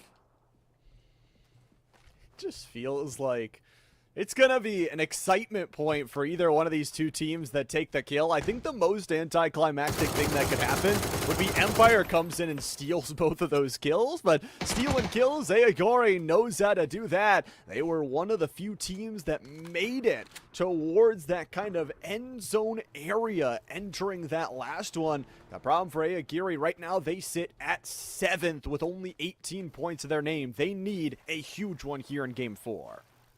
A huge one indeed, and well, here he comes on the bike, ready to ride and maybe cause some mayhem. Aogiri nicely bunching up. Again, we love the team effort coming about, and some chemistry is always to be appreciated and shown. But now, let's take a look at 7 Gaming as they have eliminated Stratantes in a matter of moments with a snap of the fingers. As simple as that, they have been done and dusted, and that's the second team to be eliminated in map number 4. Grynix, the huge nade to open that one up with the damage. But Typhon, they have got an interesting little team fight with another team right around the corner, right around this hill if they really want it. And they're a team that, again, has been quietly consistent. 19 points in total, but Empire says it's Michael's turn. You're going down. Oh, you're going down, and Shinobi might be the one to follow down that line nicely, putting himself into a domino-like position. Aogiri's fall, that's another one for the count, and Grove again going to be on that race-back game, trying to get back into the position they currently held at the very first. Maybe they might be just a bit stuck in the past, but the present is what matters. Looking forward to a positive future. Typhon having some trouble with this one-down player, and these forests, oh, they're looking down for the final kills here, as we're seeing Empire even be struck in the process.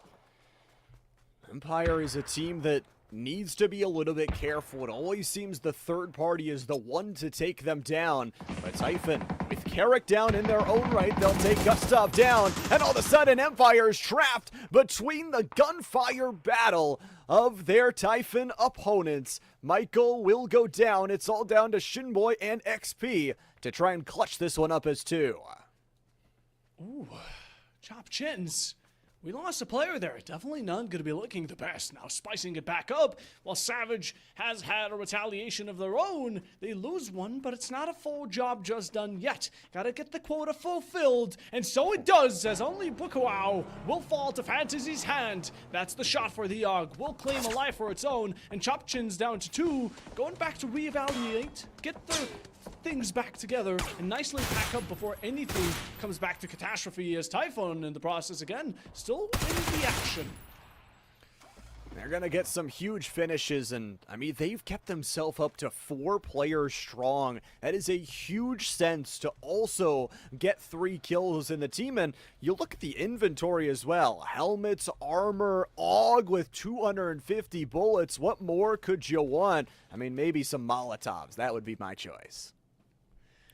That would be definitely a stylish way of going about it, and look at this circle. Now we have ZVUK and Typhon in the very middle of it, but a lot of teams are going to have to slowly move out. Now we definitely have a rough minute still to go around, and nicely make your step towards the right direction, but while you're doing so, be cautious. Teams are constantly on the lookout, very wary of it, and also make sure you don't get driven over while at it. The Mini 14 trying to push away some of the extra opportunities with that sniper shot. The MK12, different DMR selections from these different players, and obviously what you want to kit out is going to be ideal and take into those late game scenarios. Grove Street, a team that has not really found any kills so far this game, but we have seen their kill potential in previous games. Oh, get the drum roll going. Grove Street are now making a move. I believe all 4 players are on the same track, know the idea, but Aragiri are the ones waiting for them at the very top of the hill, waiting to set up a bit of a booby trap and nicely set it in stone. Typhon, this one shot could be changing. Grove Street Vox says, we'll make sure it counts for the least, but although for now, the entirety of Grove, like I said, placement seems to matter a lot to them, but it doesn't matter a lot to the side of Barbarians, as the 1v1 has come to an end, and Samler's Rolf will be the one to prevail. It took them long enough there. A nice little care package show here. The DVS Shoddy, along with a level 3 vest and a helmet. So the usual stuff. Would have loved to see a sniper in there, but Grove Street on this cross. They are already going to knock down one of TBA. But unfortunately for TBA, they just haven't had the day that they've wanted. Sitting in 12th, and look at that! Fairy just decimated every single member of Savage. Oh, no mercy! Fairy, again, they have been fantastic with their gunshots. It's just longevity that tends to really bring the down to them. Now, currently, TBA, they're just looking around again, finding themselves very close to Grove Street, and possibly even in contention, getting that fancy car, have that Cheetah run up to them, and nicely take a bite off, or just go in for that information. Again, there are more players here than there is Grove, at least from what it seems, when it comes down to this bunch on top of the hill, but still sticking about, Crossco, waiting and seeing, but will he be there to find out about it? Gonna be MFT Clan falling next. 7 Gaming, the one to rip their hearts out with Grynex, who's been very consistent this game. 7 Gaming, that'll put them over double digits on the overall day. Here in game number 4, still 2 chances left. So if you can have 3 really good games from 7 Gaming, can definitely be a standout. But for Grove Street, they want to stand out right now. Some huge shots from the AUG, the 5.56 ripping into the car, as Grove Street now needs to make their footwork move back into the zone. Oh, Seifu, they found the crack in your armor, and your teammate, he's facing some trouble as well, as that's down, about to be a finish, but oh no, stepping in will be Awagiri for the support, finds it down onto Flores, maybe looking to finish out a second as well. Those shots are coming in, nicely tracing, also popping those tires, but Shinobi between a bout with the side of Storm on request. He'll be requested to leave the battlefield, as now everything is covered. You cannot see a single thing, and Hellro just waiting for someone to leave that smoke and looking to shoot him on sight. The 4X on the Dragonov will try and put some fire breath here. Chop Chins is out. A perfect nade from Lucid Freak will take one down and eliminate the other. So that is a huge team to take out. That is, by the way, both number 1 and number 2 out from the overall leaderboard. Out they go, out of the field, out of the range. And Algiri, they simply will not stop with his barrage of bullets down to the very edge of the storm circle as it begins to move. This may be the final downfall. There are any last moments from TBA as they simply either allow them to be points for another team or just ride out in style fashion, hope to recover. And in the meanwhile, I don't think that's going to be allowed. She does finish it out. That's glorious for the final. Empire still facing a lot of shots back from Storm on request, which they do return. For Dogs, we haven't seen much of them this time around, besides when they're the ones being killed and picked off. And honestly, they've really tried to fight back, but honestly, just some unfortunate scenarios where, again, they put themselves in another third partyable, and Seifu working from the storm, ripping away their bar, just trying to get these finishes, and that's what they will get. Grove Street now up to 2 kills. They're both on Seifu. Remember back towards that game number 2 where he had 3 kills just in his own right, but Samler, their day is done for game 4. Oh, and 4Dogs could be following quickly. Sada falls, and that's just an extra. We see 4Dogs have been completely cornered, backed up against a wall. 1 down, 1 more to remain, taking long shots. You don't connect, in 7 Gaming know about your location and finishing the job. 4Dogs will be out to the name of 7 Gaming, and now it's only 8 teams alive with Lama. You know that means the next one to be taken out will be the final one to not receive any placement points, and that will be TBA. TBA falls, a team that, like we said, hasn't had the best day overall. They've taken some early fights, they've gotten some elim points, but they're in the bottom 8 and will probably remain that way with the overall point total here. But for Storm on request, a team that we said is still fighting to stay in that top 8, Cadel, a consistent player, able to snipe out a headshot and get a down onto one of their Grove Street opponents. Storm on request has another just really good position. Consistency and zone positioning is the name of their game. Main event, down to these last possible 10 minutes, I'd recall it, as we will about to pass in any moment the 20-minute mark. Empire with a double down onto the side of Grove. It's looking dire. Maybe they're going to get those 2-1 points as some sort of complimentary, and they get to stay alive for an extra, but this one player from Empire is reigning supreme with 3 kills for his own. That's a hat trick, maybe for the quad. An entire squad wipe under his own name, let alone, will be an accomplishment, and they have a direct approach towards it. And currently looking to put those triggers right where they belong. Click that bullet and make sure it goes right between the eyes as XP is out on a hunt. XP armor broken. For Vazo has very, very minimal armor left in their own right. The good news has just a chunk of ammunition, has 3 fragmentation grenades, just in case they are needed. For XP, the health bar, they took a lot there from the Storm and go down. Storm on request, eliminating another team. Yeah, XP got those 3 kills, but with it, he also shot himself in the foot, as that will be determining where his position is. People will track him down, and Storm on request, they're taking any benefit they honestly can. A down onto 1 from Typhoon, they're looking to approach the situation, and look at this rain. It's a team up, a gank, whatever you want to tell it, but they are absolutely tagging it through hand in hand, above from the buggy, and all of a sudden, Typhoon are still fighting back. 3 downs on the side of Storm on request. Some are returned, some are finished, but it's all a mix of absolute chaos. Amidst it will be none other than these 2 teams. Grove will fall, the final one due to Storm and an unfortunate circumstance, but the top 4 now remain. And like we said, Typhoon gets away with it for just another, but these revives will be necessary. And the interesting thing there, again, it's another map where Storm on request, they have a power position, they stack all 4, and then they suddenly just disappear into a smoke. Something about their team fight today has just been off. For 7 Gaming, their team fight is locked in! The nade decimating 2 off the board! Typhon ripped to pieces, and 7 Gaming ready to eat them up. Shrapnel nade utility, the biggest bad wolf knocking at your door in 7 Gaming. They're going to be getting it down. Will it be enough? Certainly not. 3 onto Typhoon, and it is looking all red. Skull emojis all across the board, and a finish onto Tiny, looking small, 6 foot under. Quite short if you ask me. And one last to stand, shoots back and connects. 7 Gaming fall, but it's a finish by the thanks of Purrs, who puts a stop to it. The final foot down, and the final 3 remaining. Our Gary Fairy T stacked 7 Gaming with 2. Will that be enough for them to come through? Picks out the LMG as well. Ayagiri, they've got 4 members, but they cannot blow this low ground position. It's a lot of hill to work up against, but it is just 3 teams. Fairy have slowly and consistently gotten themselves in an end game with how close the leaderboard is, saying how not close it is because how far away they are back in 5th place. They need a chicken dinner here. They need some kills with a cherry on top, or else they could just be too far behind that games 5 and 6 are for nothing. The lurk from everyone is astonishing.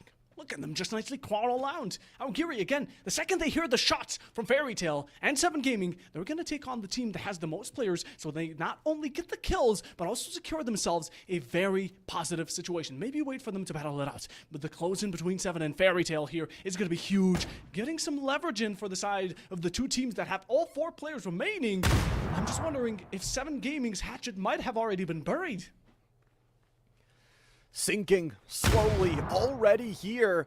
They are not in a great spot to battle their way through, but for Fairy Tail, they're the ones that actually have to work from the outside of this zone inward. Ayoguri, the headshot from Brightside takes them down to all 4s. Brightside, and it all turns dark. Fairy Tail with a very good beginning. Driving in Aragiri, they need to find these pickups, but a second one thanks to Brightside as he gets it, applying the pressure onto the wounds, making them hurt, and a down by the storm. 7 Gaming are fighting a battle with ghosts. Aragiri and Fairy Tail having a major fight off, while the entirety of 7 Gaming are just trying to survive the storm, the down, every single piece of utility, but shots are being shot. You're cornered up. A single nade will be able to finish the job. You peek, you take damage, a down again, and Brightside is carrying. His back must be aching. Oh, it's hurting so much, but those lats are growing as a finish onto 7 Gaming. A down, a double. Oh, Fairy Tail are looking absolutely ludicrous currently and looking to find themselves a natural 20 in the current dicey situation. That was the final name, but it doesn't even matter, because the calendar strikes April, and Fairy, another taken down to the knees. Boy, what a story this would be if they could form a comeback from the lower 5th position. It's a double finish for them, and now they just got the cleanup crew. 7 Gaming lost that full member towards the storm. Fairy Tail is on a 10 ski, and Ayagiri only has SH to battle their way from it. Reeling in one after another, Aogiri and 7 Gaming have only 2 more left to be caught. Hook, line, and sinker. As 7 Gaming, they will not allow it to win so easily. But time is out. The final tick is there. In a millisecond, he couldn't get it. Aogiri, the final one. That's a down. Not going to finish out. No points for contribution. Rather, just trying to go for the entire team white. He's simply locked in. There comes the smoke for what's coming around the top side. You find some headshots. You find some bodies. But what matters here is that you need to make sure the job is finished to even make it count in the first place. From the sidelines, you're getting taken out. A coup de grace to be delivered. Not just yet. The final nail in the coffin for one of the players. A second one to be downed. And it's about to be a 1v2 position for the side of Aogiri. That res is still available for Fairy until, for a few more seconds, Brightside is most likely going to fall. We'll go down towards the timing here, and it's all down to a 1v2. You've got to watch those AUG bullets, though. Only down to about 110 on the overall inventory. The 6x, though, on the Mini could aid in the 5.56 reservation. One more thought in the mental of Aogiri currently will be no one left behind but yourself. You are the final hope. You could come out here with a beautiful clutch. Now the smoke may be able to prevent that death from coming around and visiting your doorstep for just another moment, but Fairy Tail, it will sooner or later come around. The shot, the final winner, chicken dinner. We eat them up just like that. And Fairy Tail, map 4 winners for ourselves, trying to climb the rankings in the final opportunities. And well, in the very end game, the second they found that 4v1v1, I think it was already buried. The tree grows again, and the 11th ranked crew entering this game number 4 is able to pick up that chicken dinner. And boy, with the top 2 teams being eliminated very, very early, it's going to be exciting to see how those leaderboards shook up. But before we check those leaderboards, we've got to go grab a drink. So don't go anywhere. Maps 5 and 6 will be right here on the Plausible Gaming Championship Series right after this short break.